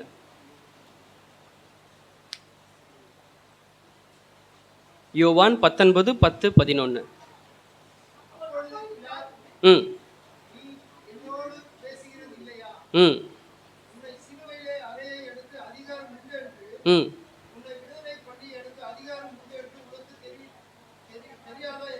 அப்படின்னு பிலாத்து சொல்கிறாரு. அதுக்கு ஆண்டவராக இயேசு கிறிஸ்து என்ன சொல்கிறாரு பாருங்க. ம் பரத்திலிருந்து உமக்கு கொடுக்கப்படாமல் இருந்தால் என்மேல் உமக்கு ஒரு அதிகாரமும் கிடையாது. அப்போ பரத்திலிருந்து ஒருத்தர் உங்களுக்கு கொடுக்கப்படாவிட்டால் ஆண்டவராக இயேசு கிறிஸ்துவின் மேலே உங்களுக்கு ஒரு அதிகாரமும் கிடையாது. அப்போ இந்த முழுமையான புரிதல் யாருக்கு இல்லை, கிளியோப்பாவுக்கு இல்லை. அவன் நினச்சிக்கிட்டான் இந்த அதிகாரங்களும் இவங்களும் இந்த பிரதான ஆசிரியெல்லாம் சேர்ந்து தான் என்ன பண்ணிட்டாங்க, இவரை கொண்டுட்டாங்க அப்படின்னு நினச்சிட்டான். இது 3வது ஷாக். 4வது ஒரு காரியத்தை நம்ம கடைசியாக நம்ம இங்கே பார்க்குறோம். லூக்கா 24, 22, 23, 24 வாசிங்க. 22, 23, 24. ஆனாலும் ம் ம் ம் ம் ம்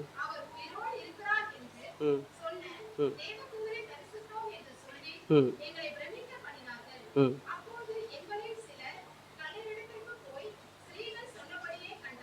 ம் ம் போதும். இப்போ இந்த ஸ்திரீகள் வந்து சொன்னாங்கன்னு சொல்லி யார் சொல்கிறது, கிளியோப்பாவே இந்த ஸ்திரீகள்லாம் வந்து என்கிட்ட சொன்னாங்கன்னு சொல்லி அவர் வந்து வாக்குமூலம் கொடுக்குறாரு. அவர் எந்த செய்தியை குறித்து சொல்கிறாரு, ரிசரக்ஷன் டே, அந்த ஆண்டவர் இயேசு கிறிஸ்துவின் உயிர்த்தெழுதலை குறித்த செய்தியை குறித்து இங்கே சொல்கிறார். என்ன சொல்கிறாரு, ஆண்டவராக இயேசு கிறிஸ்து அவர் உயிர் தெழுந்துட்டாரு. இங்கே இந்த ஸ்திரீகள் வந்து என்கிட்ட சொன்னாங்க, நான் இங்கே தேவதூதனை பார்த்தேன்னு சொன்னாங்க, அவர் உயிரோடு இருக்கிறாருன்னு சொன்னாங்க. இப்போ பாஸ்டர் காலையில் சொல்லும் பொழுது அவருக்கு எங்களுக்கு முன்பாக கலிலேயாவுக்கு போய் வெயிட் பண்ணி கொண்டிருக்கிறாருன்னு சொன்னாங்க. அப்போ இது எல்லாத்தையும் ஆண்டவர் இங்கே சொல்கிறார். அப்போ அடுத்த இன்ஃபர்மேஷன் என்ன, அப்போது இந்த இயேசுவை குறித்து அவனுடைய உயிர்த்தெழுதலை குறித்து நன்றாக இவனுக்கு கிளியோப்பாவுக்கு சொல்லப்பட்டிருந்தது.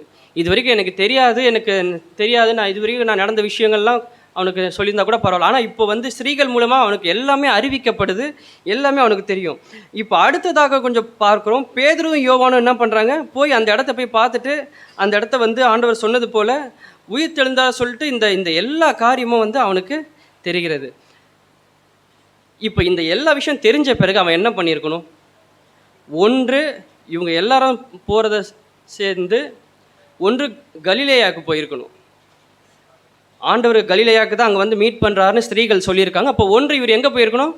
கலிலேயாவில் போய் ஆண்டவர் வருவார்னு வெயிட் பண்ணியிருந்துருக்கணும்.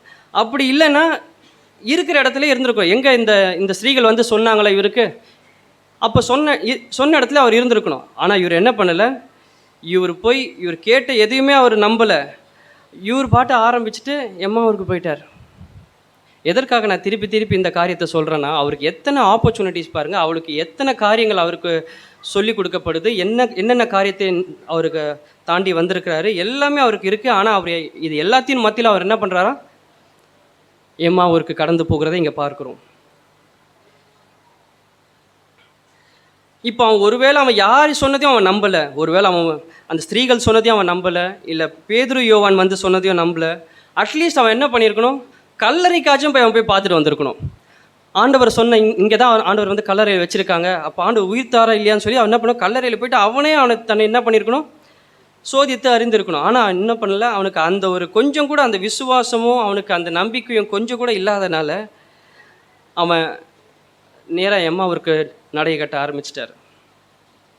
இப்பொழுது என்ன பண்ணுறாரோ, ஆண்டவராக இயேசு கிறிஸ்து தான் தன்னோடு கூட வருகிறார் என்று அறியாதபடிக்கு என்ன பண்ணுறாரு, அவர்கிட்டயே தன்னுடைய சோகத்தை சொல்லிகிட்டே போகிறாரு. அதெல்லாம் தான் நம்ம இங்கே வாசிக்க பார்த்தோம். ஆனால் இந்த ஜனங்கள் இப்போ நம்ம ஆண்டவராக இயேசு கிறிஸ்து இங்கே நம்ம அவங்க சோகத்தையோடு கூட பேசி கொண்டு போன இவர்கள் யார் என்று பார்த்தீங்கன்னா, ஆண்டவரை குறித்து, ஆண்டவருடைய உயிர்த்தெழுதலை குறித்து நன்றாக அறிந்தவர்கள், அவர்களுடைய வார்த்தைகளை குறித்து நன்றாக தெரிந்தவர்கள், அவங்க எல்லாமே ஆண்டவருடைய உயிர்த்தெழுதலை குறித்து நன்றாக கேள்விப்பட்டிருந்தவர்கள். ஆகிலும் அவங்கள என்ன பண்ண முடியல, ஏற்றுக்கொள்ளவே முடியலை. நம்முடைய வாழ்க்கையிலும் நிறைய முறை ஆண்டவருடைய வார்த்தை நம்மளுக்கு நேராக வரும் பாருங்க. ஆண்டவர் பாஸ்டர் மூலமாக பேசுவார், ஆராதனை மூலமாக பேசுவார், பல நிகழ்ச்சிகள் மூலமாக, பாடல்கள் மூலமாக பேசுவார். எத்தனை முறை நம்முடைய அந்த வார்த்தைகளை நம்ம அக்செப்ட் பண்ண முடியாத சூழ்நிலை நாம் பல முறை இருந்திருக்கோம், ஆமாவா இல்லையா? எத்தனை முறை ஆண்டோடைய வார்த்தை நம்மக்கிட்ட வந்து அது தன்னுடைய கிரியை பூர்ணமாய் செய்ய முடியாமல் திரும்பி போயிருக்கு. எத்தனை பேருக்கு நம்ம அந்த அந்த அந்த காரியத்தை நம்ம ஆண்டோட இடத்துல இடம் கொடுத்துருக்கோம். பலருடைய சாட்சிகள், டெஸ்டிமோனிகள், பலருடைய காரியங்கள் நம்ம கேள்விப்படும் பொழுது அந்த சாட்சிகள் நம்மளை உருவாக்கும். சாட்சிகள் நம்மளை ஆண்டவருக்கு நேராக வழிநடத்த ஒரு பெரிய ஒரு ஆயுதம். அந்த சாட்சிகள் கூட நம்ம வாழ்க்கையில் எத்தனையோ பெரிய இம்பேக்டை கிரியேட் பண்ணாதபடிக்கு நம்ம எத்தனை முறை நம்முடைய இந்த வார்த்தைக்கு நம்ம செவி கொடுக்காமல் இருந்திருக்கிறோம், இந்த கிளியோப்பா போல. ஆனால் இந்த கிளியோப்பா மாத்திரம்தான் இந்த நிலைமையில் அவங்க கடந்து வரல, சீஷர்களும் அப்படி தான் இருந்திருக்காங்க பாருங்கள். இப்போ சீஷர்களை குறித்து நம்ம பார்க்குறோம். ஆண்டவராக இயேசு கிறிஸ்து பல முறை அவங்கள சீஷர்களுக்கும் என்ன பண்ணுறாரு, அவருடைய உயிர்த்தெழுதலை குறித்து ப்ரூவ் பண்ணுறதுக்கு, அதை கற்றுக் கொடுப்பதற்கு நிறைய முறை அவரை ட்ரை பண்ணிகிட்டே இருக்கார். இந்த எல்லா சுவிசேஷங்களையும் பார்க்கும், அவர் தன்னுடைய பெஸ்ட் அவர் ட்ரை பண்ணுறாரு. அவர் என்ன பண்ணுறாரு, இந்த எல்லார் மூலியமாக இந்த 4 சுவிசேஷங்களையும் பார்க்குறோம். ஆண்டவராக இயேசு கிறிஸ்துவை குறித்து, அவர் அந்த உயிர்த்தெழுதலை குறித்து அவர் பல இடங்களில் அவர் சொல்லி கொடுத்து கொண்டே வருகிறார். முதலாவதாக அவர் மகதலேனா மரியாள் இடத்துல தம்மை வெளிப்படுத்துகிறார். என்ன சொல்கிறாரு, நீங்கள் போய் உங்களுடைய சீஷர்களுக்கு சொல்லுங்கள் அப்படின்னு சொல்கிறாரு. ஆனால் அவங்க யாரும் என்ன பண்ணலை, அதை விசுவாசிக்கவே இல்லை. இரண்டாவதாக ஸ்திரீகளுக்குள்ளே என்ன பண்ணுறாரு, அவங்க போய் சொல்கிறார், அவங்க வந்து சொல்கிறாங்க, இதை யாரும் அந்த சீஷர்கள் விசுவாசிக்கவே இல்லை. அடுத்ததாக பேதுருவும் யோவானும் வந்து போய் பார்த்துட்டு, அவங்க போயிட்டு இந்த சீஷர்களை 2 பேர் என்ன பண்ணுறாங்க, போய் பார்த்துட்டு வந்து கன்ஃபார்ம் பண்ணிவிட்டு உண்மையாலேயே அந்த கல்லறை என்ன பண்ணப்பட்டிருக்கு, காலியாக இருக்குது, அங்கே யாருமே இல்லை, ஆண்டவர் உயிர் தெழுந்துட்டார் போல வந்து சொல்கிறாங்க. ஆனாலும் இவங்க என்ன பண்ணலை, அதை விசுவாசிக்கவே இல்லை. 30, 32, 33, 34, 35 இந்த 35 அந்த 5 வசனங்களை வாசிங்களேன். ம் ம் ம் ம் ம் ம் ம் ம் ம் ம் ம் நம்முடைய இதயம் நமக்குள்ளே கொழுந்து விட்டு எரியவில்லையா அப்படின்னு கேட்குறார்.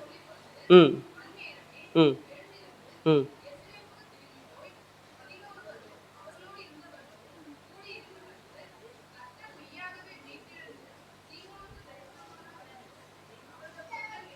ம் ம் வழியில் நடந்தவைகளையும் ம் அவர் அப்பத்தை பிட்கையில் தாங்கள் அவரை அறிந்து கொண்டதையும் விவரித்து சொன்னார்கள். இவைகளை குறித்து அவர்கள் பேசிக் கொண்டிருக்கையில் இயேசு தாமே அவர்கள் நடுவிலே நின்று உங்களுக்கு சமாதானம் என்றார். ஆமென். போதும். இப்போ இதுக்கு முன்பாக பார்க்குறோம், இத்தனை பேர் சொல்லியும் கேட்கல. எம்மாவூர் சீஷருக்கு ஆண்டவராக இயேசு கிறிஸ்துவே வந்து இந்த காரியங்களை சொல்கிறார். அப்போ என்னுடைய இதயங்கள் எல்லாம் கொழுந்து விட்டு எரியவில்லையா சொல்லி அவங்களுக்குள்ளேயே பேசிக்கிறாங்க. எப்போ அவர் அப்பம் விட்டு அதை ஆசீர்வதிக்கும் பொழுது தான் அவர் ஆண்டவராக இயேசு கிறிஸ்து என்பதே அவங்களுக்கு தெரிய வருது. அவர் உடனே அங்கேருந்து மறைந்து போயிடுறாரு. இது எல்லாவற்றுக்கும் மத்தியில் அவங்களுக்கு என்ன பண்ண முடியல, ஆண்டவராக இயேசு கிறிஸ்து தான் என்பதை அவங்க விசுவாசிக்கவே முடியாத ஒரு நிலைமையை நம்ம இங்கே பார்த்து கொண்டே வருகிறோம்.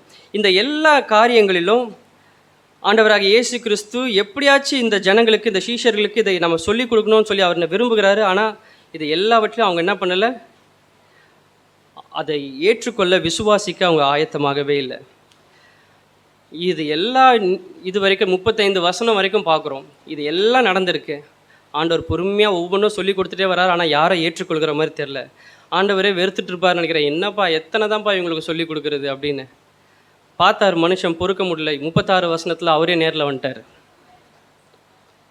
இவங்கக்கிட்ட காரியங்களை சொல்லி கொடுக்கறதுக்கு யாரை ஏற்றுக்கிற மாதிரி தெரில. இவ்வளோ பேர் இவ்வளோ காரியங்களை நடந்தாலும் இத்தனை ஈவெண்ட்ஸும் அவங்க ஏற்றுக்கிற மாதிரி தெரில. நானே வந்துடுறேன்னு சொல்லிட்டு என்ன பண்ணார், ஆண்டவர் அங்கே ஒரு என்ட்ரி கொடுக்குறாரு. இவர்களை குறித்து அவர்கள் பேசி கொண்டிருக்கையில் இயேசு தாமே அவர்கள் நடுவில் நின்று உங்களுக்கு சமாதானம் என்றார். இது பாருங்க, அவர்கள் கலங்கி பயந்து ஒருவேளை ஆவியை காண்போம் என்று நினைத்தார்களாம். இந்த கொடுமையை எங்கே போய் சொல்கிறது? இப்போ ஆண்டவராக இயேசு கிறிஸ்துவே வந்து நிற்கிறாரு, உங்களுக்கு சமாதானம் என்று சொல்கிறாரு. ஆனால் இந்த சீஷர்களை என்ன பண்ணாங்க, பயந்து, they were terrified and frightened அப்படின்னு நம்ம வாசிக்கிறோம். அவங்க பயந்து என்ன பண்ணாங்களாம், நாங்கள் ஆவியை கண்டோம் என்று சொல்லி இங்கே பண்ணுறாங்க. ஆண்டவரை குறித்து கேள்விப்பட்ட பல காரியங்களுக்கு அப்புறமும், அவரை நேரில் கண்டக்கு அப்புறமும் அவருடைய காரியங்கள் அவங்களால என்ன பண்ண முடியல, இயேசுவை இன்னும் விசுவாசிக்கவே முடியல. அவங்க ஆவியை கண்டோம் என்று தான் சொல்கிறாங்க. அவங்க ஆண்டவரை இயேசு கிறிஸ்து செய்த எல்லா அற்புத அதிசயங்களையும் அவங்க பார்த்தவங்க. ஆனாலும் இன்றைக்கு அவங்கள ஆண்டவர் தான் என்பது குறித்து அவங்களால என்ன பண்ண முடியல, ஏற்றுக்கொள்ள முடியல. சரி, ஒருவேளை அப்படியே இருக்கட்டும். ஒருவேளை திடீர்னு ஒருத்தர் வந்துட்டார், ஆவி மாதிரி இருக்க சொல்லி பயந்துட்டாங்கன்னு சொல்லலாம். ஆனால் இங்கே ஆண்டவராக இயேசு கிறிஸ்துவோடைய உயிர்த்தெழுதல் ஒரு சாதாரண நிகழ்ச்சி அல்லவே அல்ல. இந்த சாதாரணமாக எல்லாரும் இந்த உலகத்தில் பார்க்குற டெய்லியும் நம்ம பல் தேய்க்கிற மாதிரி, இல்லை டெய்லியும் நம்ம வேலைக்கு போகிற மாதிரி, அந்த மாதிரி ஒரு சாதாரண ஒரு நிகழ்ச்சி அல்லவே இல்லை. அவர் இன்னும் சொல்லப்போனால் இந்த இயற்கையில் ஒரு சாட்சிகள் விட்னஸ், இந்த நேச்சுரல் கெலாமிட்டிஸோ இல்லை சூப்பர் நேச்சுரல் காரியமோ ஒரு விட்னஸ் அவருக்கு இருக்குது. என்ன, அவர் ஆண்டவராக இயேசு கிறிஸ்து உயிர்த்தெழுந்தார் என்பதற்கு குறித்து. சூரியன் இருளடைந்து போனது என்னைக்கு, அவர் உயிர்த்தெழுந்த அன்னைக்கு சூரியன் அஸ்தமித்து அது வந்து இருளடைந்து போகிறது நாங்கள் பார்க்குறோம். இந்த பெரிய பூகம்பம் நடக்கிறத இங்கே பார்க்குறோம். இது எல்லாம் வேத வசனத்தில் இருக்குது. தேவனுடைய ஆலயத்தின் அந்த தேவாலயத்துடைய திரைசாலை என்ன பண்ணுறது, கீழேருந்து மேலே வரைக்கும் ரெண்டாக கிளிறதை பார்க்குறோம். அப்போ இது எல்லாத்தையும் பார்க்கும் பொழுது நம்ம இன்றைக்கி இதை யோசிக்கிறோம். அன்னைக்கு AD 33 வந்து ஒரு லூனார் எக்லிப்ஸ் மாதிரி இருந்தது சொல்லி அதை நான் என்ன பண்ணுறோம், இன்றைக்கி அந்த சயின்டிஸ்ட்லாம் வந்து அதை கண்டுபிடிச்சிருக்காங்க. நம்ம பார்க்குறோம் என்றைக்கு ஆண்டவர் வாழ்ந்த அந்த மரித்த அந்த நாள், அந்த உயிர்த்தெழுந்த நாள் அன்னைக்கு சூரியன் இருண்டு போனதை லூனார் எக்லிப்ஸ் மூலமாக அவங்க இன்றைக்கி இந்த இதில் ஒரு வாட்டி அப்படி ஆயிருக்குன்ற சொல்லி சயின்டிஃபிக் மூலமாக அவங்க கண்டுபிடிச்சிருக்காங்க. அப்போ இது எல்லாத்தையும் மத்தியில் இது ஒரு சாதாரண விஷயமே இல்லை. இதை எல்லாத்தையும் சீஷர்கள் பார்த்து அவங்க என்ன பண்ணுறாங்க, அவங்களுக்கு நல்லா தெரியும் இது ஒரு சாதாரண மரணமே இல்லைன்னு நல்லா தெரியும். அவங்க ஆண்டவரோடையே இருந்து ஆண்டவர் எல்லா விதமான அற்புத அதிசயங்களையும் பார்த்த காரியங்கள்.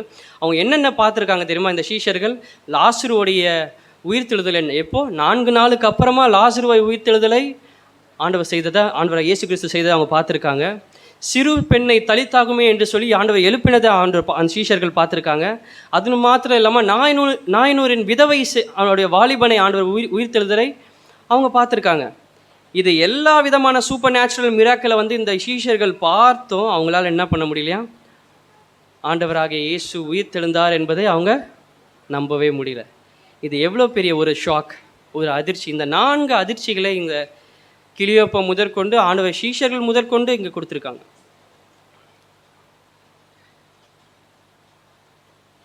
யோவான் 20வது அதிகாரம் 18-19 வாசிங்க. யோவான் 20:18-19. ம் ம் ம் ம் ம் ம் ம் ம் ம் போதும். இங்கே நம்ம வாசித்த காரியத்தில் இப்போது யோவான் ஒரு காரியத்தை விளக்கி சொல்கிறதுப்பா. இப்போது ஆண்டவர் இப்போது உயிர் தெழுந்துட்டார். அவர் மகதலேனா மரியாவுக்கு காட்சி தருகிறார். இப்போ அதிகாலையில் என்ன பண்ணுறாங்க, போய் எல்லார்கிட்ட சொல்லுன்னு சொல்கிறாங்க. சொல்லியாச்சு. இப்போ இவர் என்ன பண்ணுறாரு, ஆனால் அன்றை சாயங்கால வேலையிலே நம்ம வாசிக்கிறோம். அந்த அந்த வசனத்தை மாத்திரம் வாசிங்க. 19 முதல் நாள் வாசிங்க. ம் பார்த்தீங்க, வாரத்தின் முதல் நாள் ஆகிய அன்றைய தினம் சாயங்கால வேலையில். இப்போ காலையிலேயே நியூஸ் வந்துருச்சு, ஆனால் சாயங்கால வேலையில் இவங்க என்ன பண்ணுறாங்களாம், யூதர்களுக்கு பயந்ததுனால தங்களுடைய கதவுகளை பூட்டி கொண்டு பயந்து உள்ளே உட்காந்துட்டு இருக்கிறத இவங்க பார்க்குறோம். ஆண்டவராக இயேசு கிறிஸ்து தம்மை வெளிப்படுத்தி மகதலேனா மரியா மூலமாக சொல்லி அனுப்புகிறாரு. ஆனால் இவங்க இன்னும் ஆண்டவருடைய உயிர்த்தெழுதலை தெரிந்த பிறகும், காலையில் தெரிஞ்சிருச்சு, சாயங்காலம் என்ன பண்ணுறாங்க, இன்னும் அவங்க பயந்து உள்ளே இருக்கிறத இங்கே பார்க்குறோம். அந்த இடத்துல தான் ஆண்டவராக இயேசு கிறிஸ்து பர்சனலாக வந்து இங்கே காரியங்களை செய்கிறதை இங்கே பார்க்குறோம். அவர் என்ன பண்ணுகிறார் பாருங்க. அவர் அட்லீஸ்ட் என்னை நேரில் பார்த்தாச்சும், என்னை நேரில் நான் உயிரோடு இருக்கிறேன்னு சொல்லி அவங்க விசுவாசிப்பாங்க சொல்லிட்டு என்ன பண்ணுறாரு, அவர் நேரில் வந்து தம்மை வெளிப்படுத்துகிறதை பார்க்குறோம். ஆனால் ஆண்டவராக இயேசு கிறிஸ்துக்கு இருந்த ஒரு மிகப்பெரிய ஒரு டிசப்பாயின்மெண்ட் என்ன தெரியுமா? வாசிக்கலாமா அந்த காரியத்தை? யோவான் 20வது அதிகாரம் 26வது வசனத்தை வாசிங்க. ம் ம் ம் ம் ம் ம் ம் போதும். இங்கே நீங்கள் பாருங்கள், 8 நாளைக்கு பின்பு, முதல் நாள் காலையில் சொல்லியாச்சு, சாயங்காலம் வீடுகள் அறைகள் பூட்டப்பட்டு உள்ளே இருக்காங்க. இப்போது 8 நாள் ஆயிடுச்சு. 8 நாள் ஆனதுக்கப்புறமா ஆண்டவர் இங்கே என்ன பண்ண, ஏதாவது ஒரு மாற்றம் நடந்திருக்குமான்னு பார்த்தா ஒரு மாற்றமும் நடக்கலை. இன்னும் அவங்க என்ன பண்ணுறாங்களா, யூதருக்கு பயந்து வீட்டுக்குள்ளே தான் இருக்கிறாங்க. அதே பயத்தில், அதே ஒரு கதவுகள் பூட்டப்பட்ட நிலைமையில் 8 நாளைக்கு பின்பு அவங்க இன்னும் அங்கே தான் இருக்காங்கன்னு பார்க்குறோம். இது எவ்வளோ ஒரு கடினமான ஒரு காரியம் என்று பார்த்தீங்கன்னா, ஆண்டவராக இயேசு கிறிஸ்து உயிர் தெழுந்து தம்மை ஒரு முறை என்ன பண்ணிடுறாரு, சமாதானம் என்று காண்பித்துட்டாரு. அங்கேருந்து அவர் மறைஞ்சிடறாரு. அதுக்கப்புறம் இவங்க ஏதாவது செய்வாங்கன்னு பார்த்தா இவங்க என்ன பண்ணுறாங்க, 8 நாளைக்கு அப்புறமா உள்ளே இருக்கிறாரு. இப்போ திருப்பி ஆண்டவர் வந்து என்ன பண்ணுறாரு, 8 நாளைக்கு பிறகு ஆண்டவர் திருப்பி வந்து அவங்களுக்கு ஒருவேளை அவங்க பயந்துட்டாங்க, ஏதோ ஒன்று உள்ளே இருக்காங்க, நம்ம மீண்டும் போய் நம்ம தானே நிரூபிக்கலாம் சொல்லி ஆண்டவர் என்ன பண்ணுறாரு, வருகிறார். ஆண்டவர் 2வது முறை ஆண்டவர் தம்மை காண்பிக்கும் பொழுது இப்போ ப்ராக்டிக்கல் கன்ஃபர்மேஷன் கொடுக்க வருகிறார். தோமாவை கூப்பிட்டு என்ன சொல்கிறாரு, நீ என்னுடைய காயங்களில் உன்னுடைய விரலை வை, இப்பயாச்சும் என்னை வச்சு பாருப்பா, என் சைட்ஸில் உன்னுடைய விரலை வச்சு பாரு, நான் தான் அப்படின்னு சொல்லி என்ன பண்ணுறாரு, விசுவாசிக்கும்படி விசுவாசத்துக்கு ஏதுவாக ஏதாவது ஒரு நடக்குதான்னு சொல்லி பார்க்கலாம்னு சொல்லி ஆண்டவர் என்ன பண்ணுறாரு, இங்கே ஆண்டவரே தம்முடைய உயிர் தெழுந்த ஆண்டவர் வந்து நம்மளுக்கு மீண்டும் 2வதாக காட்சி கொடுக்குறத இங்கே பார்க்குறோம். அட்லீஸ்ட் இப்போது ஒரு பெரிய ஒரு காரியம் நிகழும். இங்கே வந்து ஆண்டவரை விசுவாசித்து தங்களுடைய ஊழியத்தை எடுத்து அவங்க முன்பாக கடந்து வல்லமையான காரியங்களை செய்வாங்கன்னு சொல்லி ஆண்டவர் எதிர்பார்த்து கொண்டு இருக்கிறாரு. ஆனால் சேட்லி அடுத்த அதிகாரத்தில் 21வது அதிகாரத்தில் யோவான் 21:3வது வசனத்தில் ஒரு அருமையான ஒரு வார்த்தையை சொல்கிறாரு, கேளுங்களேன். ம் ம் சீமோன் பேதுரு மற்றவங்களை பார்த்து சொல்கிறாராம், நான் மீன் பிடிக்க போகிறேன்னு சொல்கிறாராம். எப்போ? முதலாவதாக ஆண்டவர் தரிசனமான பிறகு இல்லை, 2வது முறை தம்முடைய காயங்களை காண்பித்து அவர் ப்ராக்டிக்கல் இது சொன்னதுக்கு அப்புறமா எல்லாம் கையை வச்சு பார்த்து டெஸ்ட்டில் பாஸ் பண்ணதுக்கப்புறமா ஆண்டவர் மேலே என்ன இல்லை, இப்போ சீமோன் பேதுரு எழுந்து நான் ஒரு வல்லமையாக ஊழியம் செய்ய போகிறேன், யாரெல்லாம் என் கூட வரீங்கன்னு சொல்லி வாங்கன்னு சொல்லி கூப்பிட்றாரு அப்படின்னு பார்த்தா அவர் என்ன சொல்கிறாரு, மீன் பிடிக்க போகிறேன் அப்படின்னு சொல்லிட்டு போகிறாராம். அப்போது தம்முடைய பழைய பிஸ்னஸ்க்கு போகிறாரு. அதே வலைக்கிட்ட போகிறாரு, அதே போட்டு, அதே காரியங்கள் தம்முடைய. அப்போ இந்த சீஷர்கள் ஆண்டவருடைய உயிர்த்தெழுதலை கண்ட பின்பு எல்லாமே அவங்களுக்கு தெரிஞ்ச பின்பு அவங்க ஊழியம் செய்வாங்க, இல்லை ஆண்டவருக்காக பெருசாக ஒரு காரியத்தை எதாவது செய்வாங்க. இப்போ ஆண்டவரை நேரில் பார்த்துட்டாங்க, ஒரு 10 ஸ்டெப் முன்னாடி ஒரு ஒரு முன்பாக போய் காரியங்களை எடுத்து செய்வாங்கன்னு பார்த்தா 10 ஸ்டெப் பின்னாடி போயிட்டாங்க. ஆண்டவரை கடைசியாக சீமோன் பேதுரு எங்கே சந்திச்சாரோ அங்கே போயிட்டாரு. அப்போ இந்த இடத்துல நம்ம இங்கே பார்க்குறோம், ஆண்டவருடைய தெரிந்தோ அவருடைய புரிந்தோ காரியங்களை நல்லா தெரிந்தோ இங்கே எதுவுமே ஆண்டவரத்தில் என்ன பண்ணலை,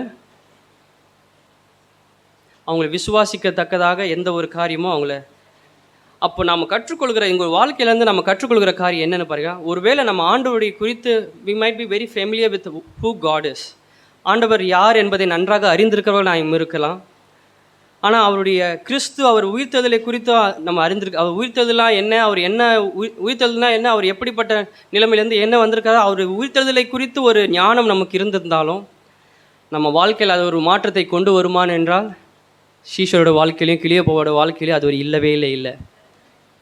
நம்ம ஆண்டவரை தெரிந்து கொள்வதனாலேயோ இல்லை அவருடைய உயிர்த்தெழுதலின் வசனங்களையோ அது காரியங்களையோ நம்ம அறிந்து கொள்வதனாலேயோ நம்ம வாழ்க்கையில் ஒரு மாற்றம் வருமா என்றால் இல்லை. உயிர்த்தெழுத இயேசுவை நான் கண்ட பின்பு கூட என் வாழ்க்கையில் ஒரு மாறுதல் வருமா என்றால் இல்லை. அந்த ஒரு சீஷருக்கு ஆண்டவர் தம்முடைய வசனங்களை அவர் மோசையை குறித்து ஆண்டவர் சொல்கிறாரு. மோசையின் நான் சொல்லவில்லையா அப்படின்னு சொல்லி அந்த வசனங்கள்லாம் சொல்லும் பொழுது அவங்களுடைய இதயங்கள்லாம் எப்படி இருந்ததா, கொழுந்து விட்டு எரியவில்லையா என்று அவங்க சொல்கிறாங்க. அப்போது ஆண்டோட வசனத்தை தெரிந்து கொண்டு நாம் கற்றுக்கொள்வதனாலும் கூட நம்ம வாழ்க்கையில் ஒரு மாறுதல் வருமா என்று பார்த்தா வசனம் கூட மாறுதல் வரலையே என்றால் இப்போ நம்ம சொல்கிற காரியம்லாம் உங்களுக்கு ரொம்ப புதுசாக இருக்கும். அப்போ நம்ம எதை குறித்து நம்ம தியானிக்கிறோம், ஒவ்வொரு நாளும் சபையில் வருகிறோம், ஆண்டவரை ஆராதிக்கிறோம், பாடல்களை பாடுகிறோம், வசனத்தை தியானிக்கிறோம். இந்த தியானிக்கிற இந்த வசனமே எனக்கு கிரியை செய்யாதான்னு கேட்டிங்கன்னா இதை விட ஒரு பெரிய ஷாக் வேறு எதுவுமே இல்லை. ஆமேன். எத்தனை பேர் என்னோட இருக்கீங்க, கவனிக்கிறீங்க? இந்த சீஷர்களுடைய வாழ்க்கையிலிருந்தும் இந்த கிளியப்பாவோட வாழ்க்கையிலேருந்து நம்ம கற்றுக்கொள்கிற ஒரு பெரிய காரியங்கள் இதுதான். நாம் தேவனை குறித்த அறிவினாலேயோ அவரை கண்டதுனாலேயோ இல்லை அவருடைய வார்த்தையை கேட்டதுனாலேயோ நம்ம வாழ்க்கையில் ஒரு மாறுதல் வருமா என்றால் இல்லை. ஆனால் எப்போ மாறுதல் வரும் தெரியுமா? எத்தனை பேர் இதை கேட்க ஆயத்தமாக இருக்கீங்க? எத்தனை பேர் உங்கள் வாழ்க்கையில் ஒரு மாறுதல் வரணும்னு வாஞ்சிக்கிறீங்க? நம்ம வாசிக்கும் லூக்கா 24வது அதிகாரம் 49வது வசனத்தை வாசிங்க. லூக்கா 24:49. என் பிதா வாக்குத்தத்தம் பண்ணினதை இதோ, என் பிதா வாக்குத்தத்தம் பண்ணினதை நான் இதோ உங்களுக்கு என்ன பண்ணுறேன், அனுப்புகிறேன். நீங்களோ உன்னதத்திலிருந்து வரும் பலனால் தரிப்பிக்கும் படும் வரைக்கும் எருசலேம் நகரத்தில் இருங்கள் என்றார். என் பிதா உங்களுக்கு உன்னதத்திலிருந்து வாக்குத்தத்தம் பண்ணின ஒரு பலம் அதனால நீங்கள் தரிப்பிக்கும் படும்படிக்கு அது வரைக்கும் நீங்கள் என்ன பண்ணுங்க, எருசலேமிலே நீங்கள் காத்திருங்கள் சொல்லி இங்கே சொல்கிறதை இங்கே பார்க்குறோம். அப்போ நாம் தேவனை குறித்த அறிகிறதுனாலையோ அவரை கண்டதினாலேயோ அவருடைய வசனங்களை தியானிக்கிறதுனாலையோ இது எல்லாம் நமக்குள்ளே இருக்கிறதுனாலையோ நம்ம வாழ்க்கையில் ஒரு மாற்றம் வருமா என்றால் அல்ல. உன்னதத்திலிருந்து தேவன் நமக்கு வாக்கு பண்ணின அந்த பலன் நம்ம இடத்துல அது தரிப்பிக்கப்படும் வரை நாம் காத்திருக்கும் பொழுது தான் நம்ம வாழ்க்கையில் என்ன பண்ணுது, நாம் பலன் அடைகிறோம் என்பதை இங்கே வாசிக்கிறோம். நாம் உயிர்த்தெழுந்த ஆண்டவரை பார்க்கிறோம். அவரை குறித்ததான வசனங்களையும் வார்த்தைகளையும் நாம் தெரிந்து கொள்கிறோம். அவருடைய முழுமையடைந்த தம்முடைய வாக்குரைத்த எல்லா தீர்க்க தரிசனங்கள் அது எல்லாமே நமக்கு தெரிந்திருக்கலாம். இந்த வார்த்தைகள் அவர் என்னென்ன வார்த்தைகள் ஆண்டவர் குறித்து தீர்க்க தரிசனமாக நிறைவேறும் என்று சொன்ன அந்த அறிவு எல்லாம் நமக்கு இருக்கலாம். ஆனால் இது எல்லாமே போதுமானதாய் அல்ல. பக்கத்தில் பார்த்து சொல்லுங்கள், போதுமானதாய் அல்ல. நீங்கள் கற்றுக்கொண்ட காரியம் உங்களுக்கு போதுமானதாய் அல்ல. உங்கள் வசனங்கள் மாத்திரம் உங்களுக்கு போதுமானதாய் அல்ல.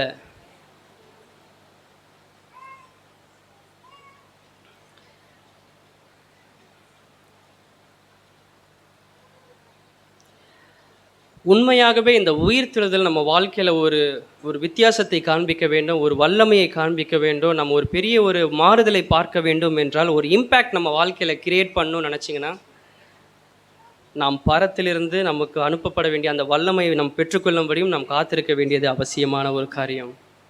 இதை தான் பவுல் அவர் பின்பாக சொல்லும் பொழுது சொல்லுகிறார். ரோமர் 8வது அதிகாரம் 11வது வசனம், இதுதான் முக்கியமான ஒரு வசனம். ரோமர் 8:11 எல்லாருக்கும் தெரிந்த ஒரு வசனம். அன்றியும் இயேசுவை மரித்தோரிலிருந்து எழுப்பின அவருடைய ஆவி உங்களில் வாசமாயிருந்தால், கிறிஸ்துவை மரித்தோரிலிருந்து எழுப்பினவர் உங்களில் வாசமாயிருக்கிற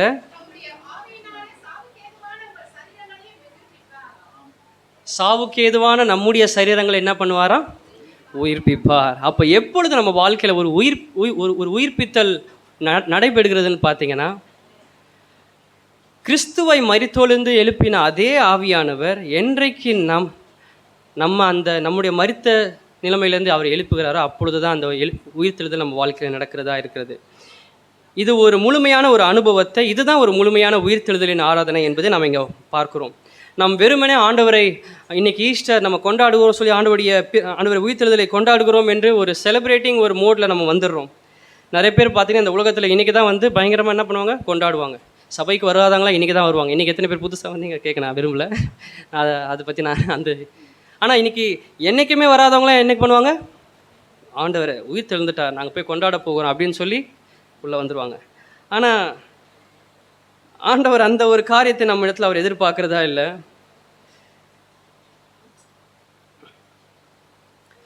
அது எல்லாம் உண்மைதான். ஆண்டவர் 2000 வருஷத்துக்கு முன்பாக உயிர்த்தெழுந்தார். அந்த வல்லமை எல்லாம் அவர் நம்ம காத்திருக்கும்போது அந்த வல்லமை பெற்றுக்கொள்கிற எல்லாம் உண்மைதான். ஆனால் இன்றைக்கி நாம் முக்கால்வாசியான ஜனங்கள் பார்த்திங்கன்னா ஒரு செலிப்ரேஷன் மோடுக்குள்ளே போயிட்டு ஒரு செலிப்ரேட்டர்ஸாக மாத்திரம் தான் இருக்கிறோம். இதில் சபைகளில் ஒரு அலங்கரித்து அதை கொண்டாடி அதை தீர்த்து, அது மாத்திரம் இல்லாமல் அவங்க சோஷியல் மீடியாவில் ட்ரெயின் விடுவாங்க லைனாக. ஆண்டோடைய எல்லா காரியத்தையும் என்ன பண்ணுவாங்க, சோஷியல் மீடியாவில் அவங்க வாட்ஸ்அப்பில் ஃபுல்லாக ட்ரெயின் விடுவாங்க.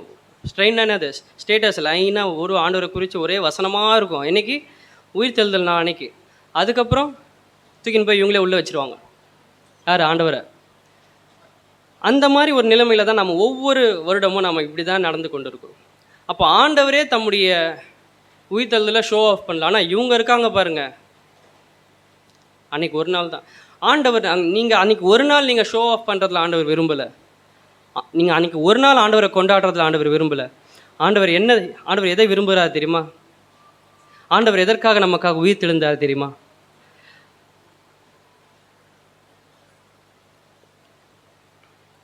அவர் எதுக்கு உயிர்த்தெழுந்தார் என்றால், நாம் அவரோடு கூட உயிர்த்தெழும்படியாக. ஒரு ஆமேன் வரலையே, யாருக்குமே உயிர்த்தெழு ஒரு நம்பிக்கை விசுவாசம் இல்லையா?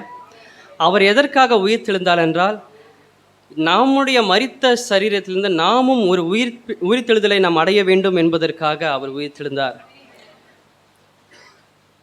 இதெல்லாம் இல்லாமல் ஒரு கிறிஸ்துவ வாழ்க்கையை நாம் வாழ்கிறோம் என்று கொஞ்சம் கூட நினச்சி பார்க்கவும் முடியாது.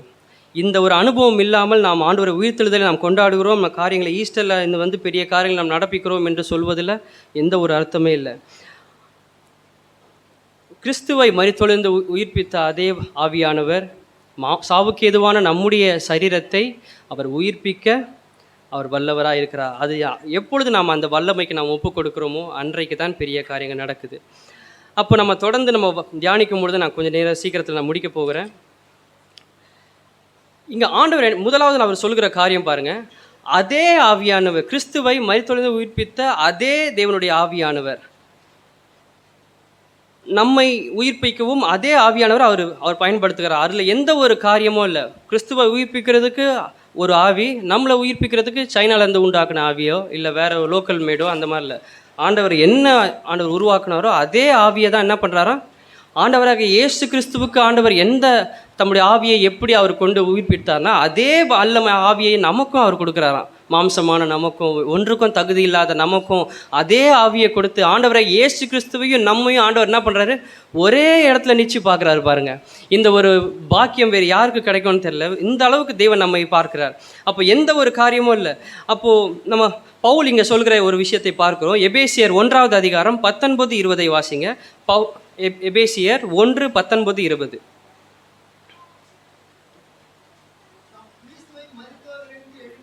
ம் ம் ம் ம் ம்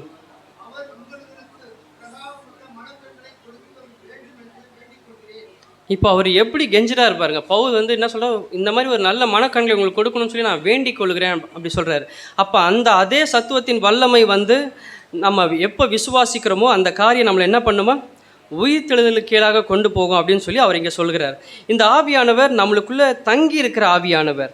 அவர் வந்து போகிறவர் போல அல்ல. நம்ம பழைய ஏற்பாட்டில் பார்க்குற சிம்சோன் ஒவ்வொரு முறையும் ஆண்டவர் அவனை கொண்டு ஒரு பெரிய டாஸ்க் கம்ப்ளீட் பண்ணும்பொழுது ஆவியானவர் அவன் மேல் இறங்கினார் நம்ம வாசிக்கிறோம். அப்போ ஒவ்வொரு முறையும் மொத்தம் 6 முறை ஆண்டவர் அவன் மேலே இறங்கியிருப்பார். ஏன்னா 6 முறை 6 காரியங்களே ஆண்டவர் சிம்சோன் மூலமாக செய்து முடித்தார், ஒரு சூப்பர் நேச்சுரல் காரியங்களை. அப்போ அந்த 6 முறையும் ஆவியானவர் என்ன பண்ணுறாரு, கர்த்தரின் ஆவியானவர் அவன் மேல் இறங்கினார் அப்படின்னு பார்க்குறோம். அப்போ இறங்கினார், அதுக்கப்புறம் திருப்பி இறங்கினார்னா அப்போ இறங்கினவர் எப்போ போனார் திருப்பி வெளியே அப்படின்னு ஒரு கேள்வி வருது. அப்போ நம்ம பார்க்குறோம் பழைய ஏற்பாட்டில் ஆவியானவர் வந்து போகிறவராக இருக்கிறார். ஒரு ஸ்பெஷல் டாஸ்க்குக்காக ஆண்டவர் வருவார், அந்த காரியத்தை நடப்பிப்பார், அவர் போயிடுவார். ஆனால் இங்கே நம்ம பார்க்குறோம் இந்த ஆவியானவர் எப்படிப்பட்ட ஒரு ஆவியானவரா, அவர் வந்து போகிறவர் அல்ல, அவர் நமக்குள்ளாகவே தங்கி வாசம் பண்ணுகிற ஆவியானவர். எத்தனை பேர் இதுக்கு நான் நன்றி உள்ளவராக இருக்கீங்க? அந்த ஆவியானவர் நமக்குள்ளாக என்ன பண்ணுறார், சகல சத்தியத்திற்கும் அவர் நம்ம நடத்துகிறவராக இருக்கிறார். அவரே நம்ம போக வேண்டிய பாதைகளை நமக்கு செவ்வாய்ப்படுத்தி நம்ம காரியங்களை எல்லா காரியத்தையும் அவரே கற்றுத்தந்து, அவர் ஒரு முறை உள்ளே வந்துட்டார்னா அவர் தங்கி இருக்கிறார். அவர் விட்டு நற்றாட்டில் நம்ம விட்டு கடந்து போகிறவர் அல்ல, அவர் நம்மோடு தங்கி இருக்கிற ஆவியானவர் என்று நம்ம இங்கே பார்க்குறோம். அப்போ நம்ம இங்கே பார்க்கும் ஒரு தேவைக்காக மாத்திரம் ஆவியானவர் சிம்சோனுக்கு வந்தவர் மாத்திரமல்ல, அவர் நமக்காக, அவர் நம்மிடத்திலே தங்கி இருக்கிற ஒரு ஆவியானவராக இருக்கிறத நம்ம பார்க்குறோம். அதனால தான் நம்ம பவுல் 1 கொரிந்தியர் 3:16 நம்ம வாசிப்போம். 1 கொரிந்தியர் 3:16 இந்த கொரிந்து சபைகளுக்கு அவர் எழுதும்போது இங்கே சொல்கிறார், நீங்கள் தேவனுடைய ஆலயமாக இருக்கிறீர்கள் என்றும் தேவனுடைய ஆவி உங்களில் வாசம் பண்ணுகிறதாய் வாசமாக இருக்கிறது என்று அறியாது இருக்கிறீர்களா அப்படின்னு சொல்லி கேட்குறார். அப்போ நாம தான் தேவனுடைய ஆவி, நமக்குள்ளாக தேவனுடைய ஆவியானவர் தங்கி இருக்கிறார் என்பதை அறியாது இருக்கிறீர்களா என்று கேட்கிறார். 6:19 வாசிங்க. 1 கொரிந்தியர் 6:19. உங்கள் சரீரமானது நீங்கள் தேவனாலேயே பெற்றும் உங்களில் தங்கியும். அப்போ நம்ம சரீரமானது ஒரு பப்ளிக்கோட காரியம் இல்லை, தேவனால் பெற்றும் ஆவியானவர் நமக்குள் தங்கியும் இருக்கிற ஒரு அனுபவத்தை குறித்து இங்கே நம்ம பார்க்குறோம். அப்போது நாம் இதை விசுவாசிக்கிறவரா? எத்தனை பேர் இதை விசுவாசிக்கிறீங்க, ஆவியானவர் உங்களுக்குள்ளே தங்கி இருக்கிறாருன்னு? சில பேர் நம்புறீங்களா தெரில, இவ்வளோ வேறு ஏதாவது ஆவி இருக்கான்னு நீங்கள் செக் பண்ணி பாருங்கள். இல்லை உண்மையிலே ஆவியானவர் தான் சில பேர் இருக்கிறாரான்னு சந்தேகம் இருக்குது. நம்ம பேசுகிறது, நம்ம பழகிறது, நம்ம செய்கை, நம்முடைய வார்த்தைகள் இதெல்லாம் பார்க்கும்பொழுது உண்மையிலே ஆண்டவர் தான் உள்ளே தங்கி இருக்கிறாரா, இல்லை வேறு ஏதாவது அசுத்தாவி இருக்குதான்னு ஒரு மற்றவங்களுக்கு சில பேருக்கு அந்த பிரச்சனைகள் இருக்கலாம். அப்படி இருந்தீங்கன்னா நீங்கள் என்ன பண்ணி இப்போ தனியாக வந்து பாஸ்டர் பார்த்து ஜெபம் பண்ணிட்டு போங்க, ஆண்டவர் உங்களுக்கு கிருபை செய்வார். அப்போது நம்ம வரும்பொழுது ஆண்டவரே நீர் எனக்கு அந்த பரிசுத்தாவி நம்ம அந்த நிறைவை நாம் பெற்றுக்கொள்ளும் பொழுது அவர் மத்தியிலே அவர் தங்கி இருக்கிற ஆவியானவராக இருக்கிறார். அவர் கடந்து செல்கிறவர் அல்ல, நமக்குள்ளாக தங்கி அவர் கிரியை செய்கிறவராக இருக்கிறார். அப்போ இந்த ஒன்ஸ் அவர் உள்ளே வந்துட்டார்னா அவர் நிரந்தரமாய் தங்கி இருக்கிறதே பார்க்குறோம்.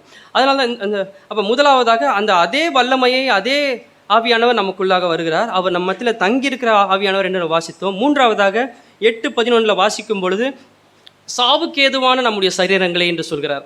அப்போது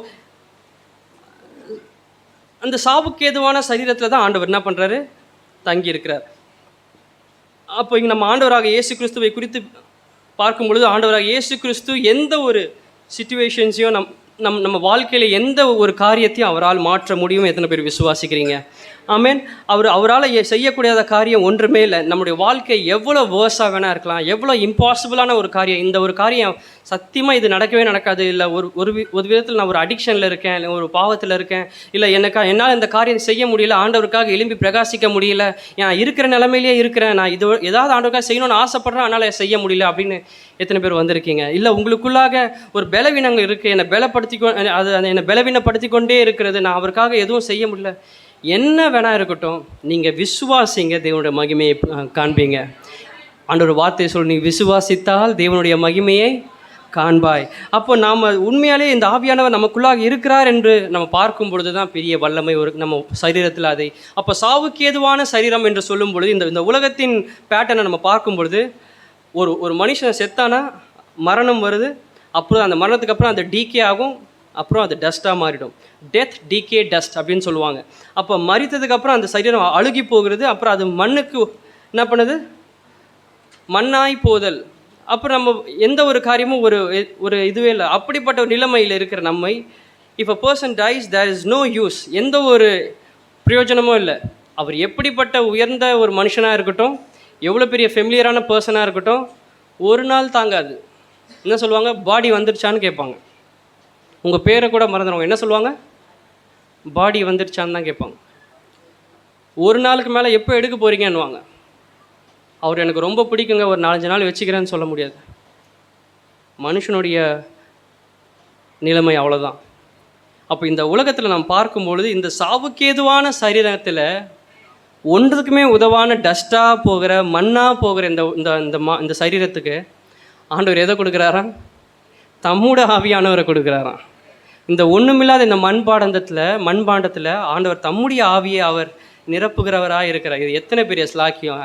இதுக்கு எத்தனை பேர் உண்மையில ஆண்டவருக்கு நன்றி சொல்கிறீங்க? ஒவ்வொரு நாளும் ஆண்டவரே, இந்த மண்ணான சரீரத்தில் உங்களுடைய ஜீவனுள்ள ஆவி எனக்கு தந்திருக்கிறீங்களே, என்னை உயிர்ப்பிக்கிற ஆவி எனக்கு தந்திருக்கிறீங்களே, என்னை பலப்படுத்துகிற ஆவியை தந்திருக்கிறீங்களே.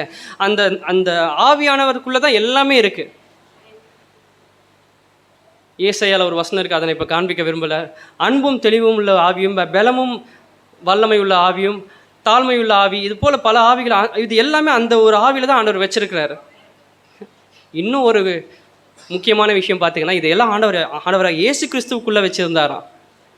அன்பு, பலமும், சாந்தமும், ஞானமும், இது எல்லாம் ஓகே.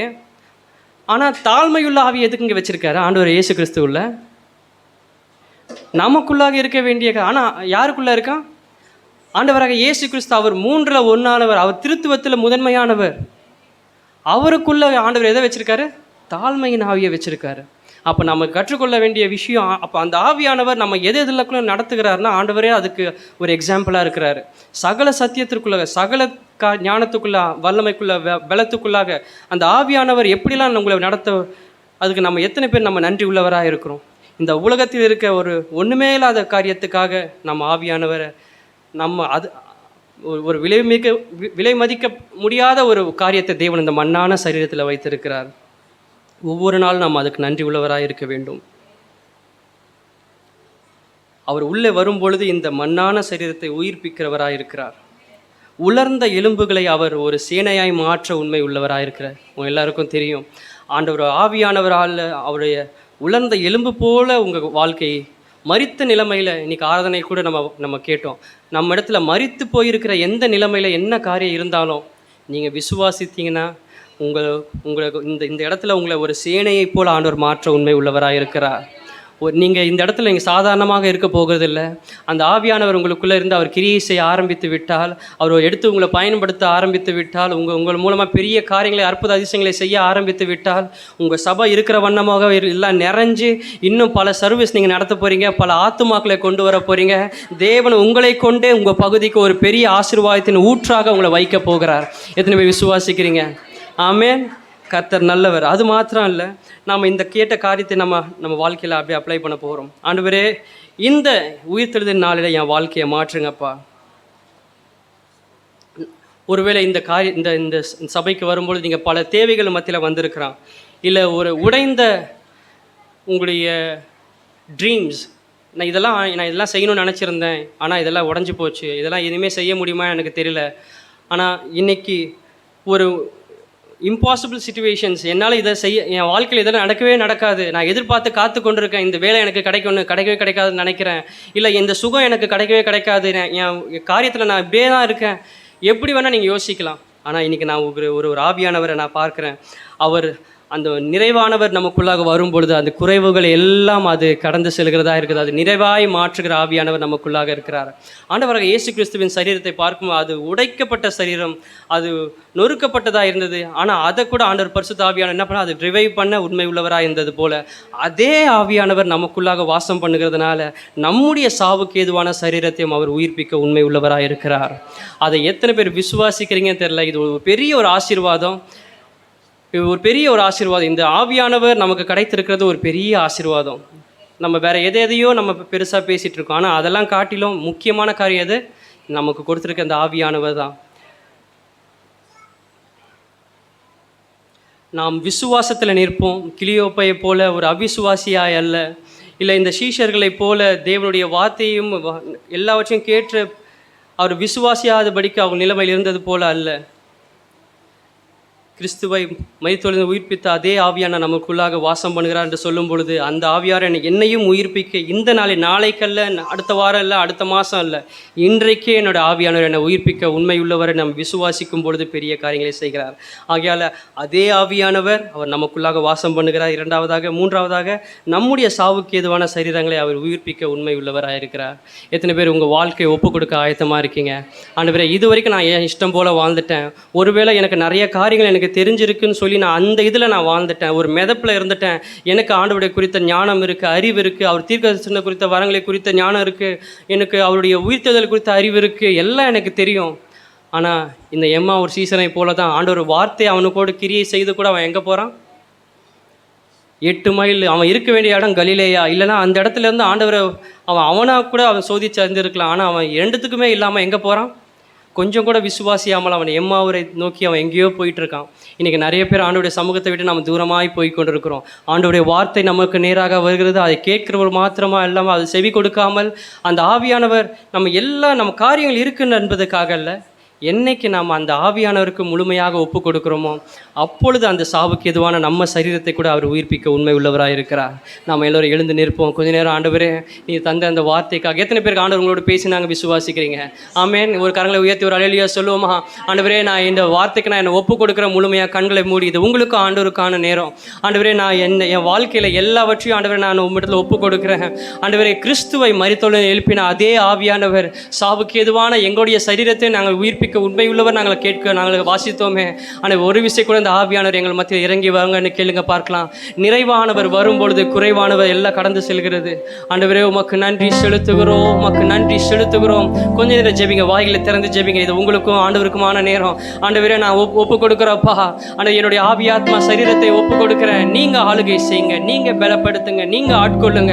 ஆண்டவரே, உங்களுடைய ஆவியானவர் ஒரு விஷயம் கூட ஆண்டவரே அன்றைக்கு அந்த மேல் வீட்டில் நீங்கள் இறங்கி வந்தீங்களே, இன்றைக்கு லிட்ரலாக இந்த மேல் வீட்டில் நீங்கள் இறங்கி வாங்கப்பா அங்கே கேளுங்க. ஆண்டவரே, எங்கள் மத்தியில் இறங்கி வருக. வாய்களை திறந்து கேளுங்க. நீங்கள் வாய்களை திறந்து என்னைக்கு உங்கள் வாய்கள் திறக்கப்படுகிறதோ அன்னைக்கு தான் நம்ம ஆசீர்வாதங்களை பெற்றுக்கொள்கிறோம். நம்ம கட்டுகள் உடைகிறது, நம்மளோட பாவங்கள் கழுவப்படுகிறது.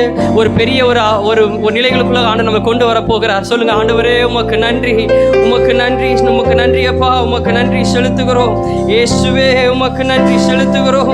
இயேசுவின் ரத்தம் ஜெயம், இயேசுவின் ரத்தம் ஜெயம், இயேசுவின் ரத்தம் ஜெயம். இயேசுவே, உமக்கு நன்றி, உமக்கு நன்றி, உமக்கு நன்றி, உமக்கு நன்றி. ஆவியானவரே, ஆவியானவரே, ஆவியானவரே, நீர் இறங்கி வருவீராக, அற்புத அதிசயங்களை செய்வீராக, அற்புத அடையாளங்களை நிகழ்த்துவீராக. ஆண்டவரே, எங்கள் சாவுக்கு ஏதுவான சரீரங்களை நீங்க ஆட்கொள்வீராக, நீங்க ஆட்கொள்வீராக, வல்லமையினால் இறங்கி வருவீராக. எங்கள் எலியாவின் தெய்வமே, எங்களுக்காக நம்முடைய ஆளுகை நீங்க இறப்புங்கப்பா, எங்களை நிரப்புவீராக, எங்களை நிரப்புவீராக. இயேசுவே, உமக்கு நன்றி செலுத்துகிறோம், உமக்கு நன்றி செலுத்துகிறோம்.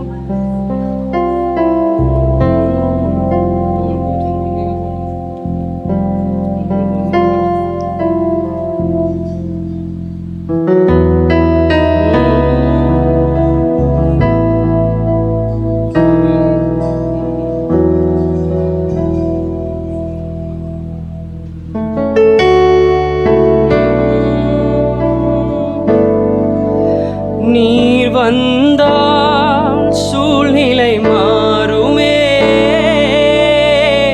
முடியாததும் சாத்தியமாகுமே. நீர் வந்தால் என் சூழ்நிலை மாறுமே,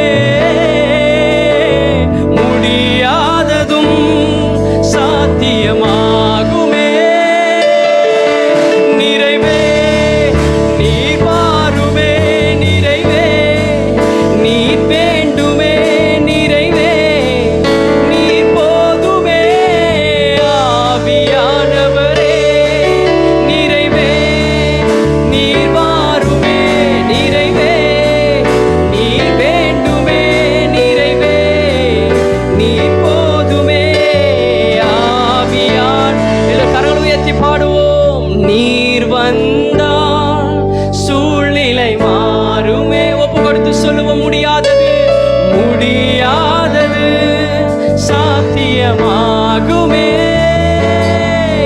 ஓ நீர் வந்தால் என் சூழ்நிலை மாறுமே. முடியாததும் சாத்தியமாகுமே. நிறைவே நீர் வாய்களை திறந்து இயேசுவே ஆமென். நிறைவே நீர் போதுமே. ஆவியானவரே நிறைவே நீர் வாருமே. நிறைவே நீர் வேண்டுமே. நிறைவே நீர் போதுமே. ஆவியானவரே. ஆண்டவராக இயேசு கிறிஸ்துவின் மரணமும் உயிர்த்தெழுதலும் நம்ம வாழ்க்கையில் என்ன ஒரு காரியத்தை செய்திருக்கு பார்த்தீங்கன்னா, அது ஒரு ஆப்போசிட் எஃபெக்ட் நம்ம வாழ்க்கையில் கொடுத்துருக்கு. அது என்ன ஒரு ஆப்போசிட் எஃபெக்ட்னு பார்த்தீங்கன்னா, கிறிஸ்து மரித்தார் நாம் வாழும்படியாக, அவர் உடைக்கப்பட்டார் நாம் சுகமாக இருக்கும்படியாக, அவர் சாபமானார் நாம் ஆசீர்வதிக்கும்படியாக, அவர் பாவமானார் நாம் நீதி என்று எண்ணும்படியாக, தேவனுடைய நீதி என்று எண்ணும்படியாக. ஆனால் இது எல்லாமே ஒரு ஆப்போசிட் எஃபெக்ட் தான் பாருங்க. ஆனால் அவர் உயிர்த்தெழுந்தார் நாமளும் உயிர்த்தெழுதலை அடையும்படியாக. அது மாத்திரம் பாருங்களேன், ஆண்டவர் உயிர்த்தெழுதல் அடையும்படியாக நம்மையும் அதே இடத்துல உயிர்த்தெழுதல் அடையும்படியாக கொண்டு வந்து வச்சிருக்கிறாரு. ஆண்டோடைய மரணம் வந்து பாருங்க எல்லாம் ஆப்போசிட் எஃபெக்ட்ஸ். ஆனால் அவர் உயிர்த்தெழுதலை அவரோடு கூட இணையாக கொண்டு நிற்க வைக்கும்படியாக தேவன் நம்மளை உயர்த்துகிறார்.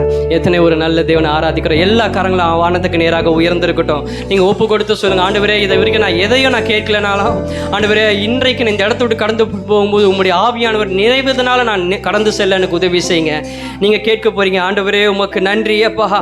நீங்கள் கேளுங்க, வாய்களை திறந்து ஆண்டவரே என்னை நிரப்புகிற ஆவியானவரே, ஆண்டவரே நீர் எனக்குள்ளாக வாங்க என்று கேளுங்க. ஆண்டவரே எனக்குள்ளாக வாங்கப்பா, ஆண்டவரே எனக்குள்ளாக கடந்து வாங்க ராஜா. உமக்கு நன்றி செலுத்துகிறோம்.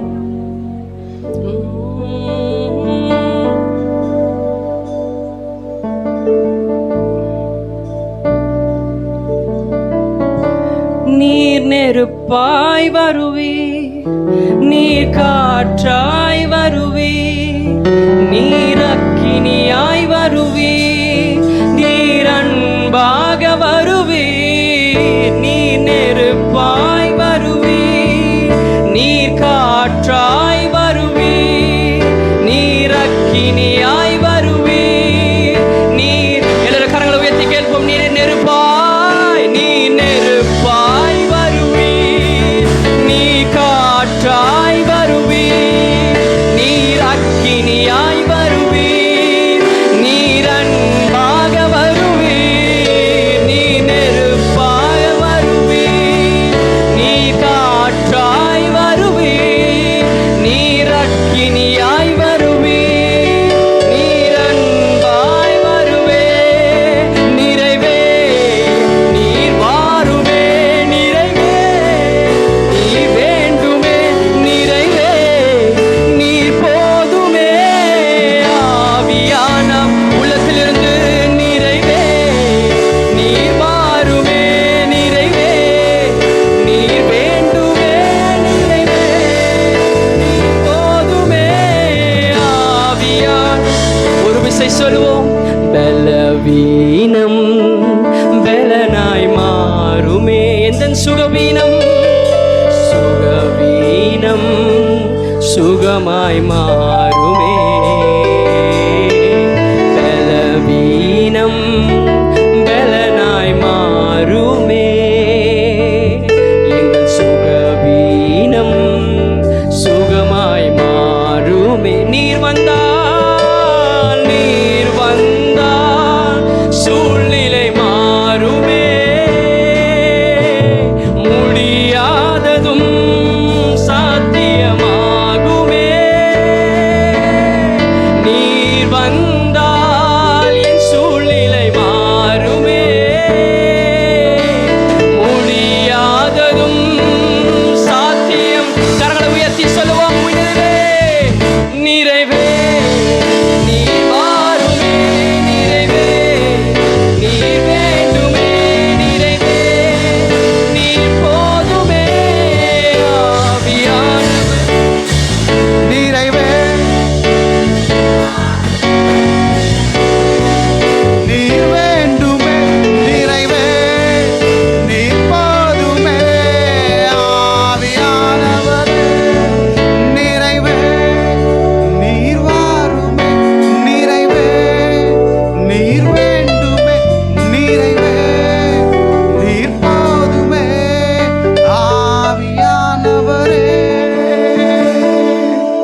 எதுவுமே சந்தோஷமாக இருக்கிறீங்க? நல்ல கரங்களை தட்டி தேவனுக்கு நன்றியை செலுத்துவோமா? அவர் மாத்திரம் நிறைவானவர், நாம் குறைவுள்ளவர்கள். அவர் வரும்போது நம் குறைவுகள் எல்லாம் மாறும். எத்தனை சந்தோஷமாக இருக்கிறீங்க? சத்தமாக அவர் ஹல்லேலூயா சொல்லுவோமா? அப்படி தயவாய் அமருங்க. நல்ல ஒரு தெய்வ வார்த்தை. நம்ம எப்படிப்பட்டவங்க, தேவன் எப்படிப்பட்டவர் என்று நம்ம இன்னைக்கு பார்த்தோம். இந்த கிளையப்பா என்ன பண்ணார்? நம்பலை. ஆனால் தேவன் பார்த்திங்கன்னா சீஷருங்க நம்பலை. ஆனால் ஏசப்பா இறங்கி வந்தார் இல்லைங்களா? 10 தடவை வந்திருக்காருன்னு பைபிளில் சொல்லப்பட்டிருக்கு. பவுலோட சேர்த்து சொல்கிறான். அப்போ தேவன் இறங்கி வந்து தம்முடைய அன்பை வெளிப்படுத்தினார். ஹல்லேலூயா. அவர் நிறைவான் நமக்கு கொடுத்துருக்காரு, உன்னதத்தின் பலன். நம்ம கொஞ்சம் அப்படி இப்படி இருந்தாலும் தேவன் நமக்காக இறங்கி வந்து நமக்கு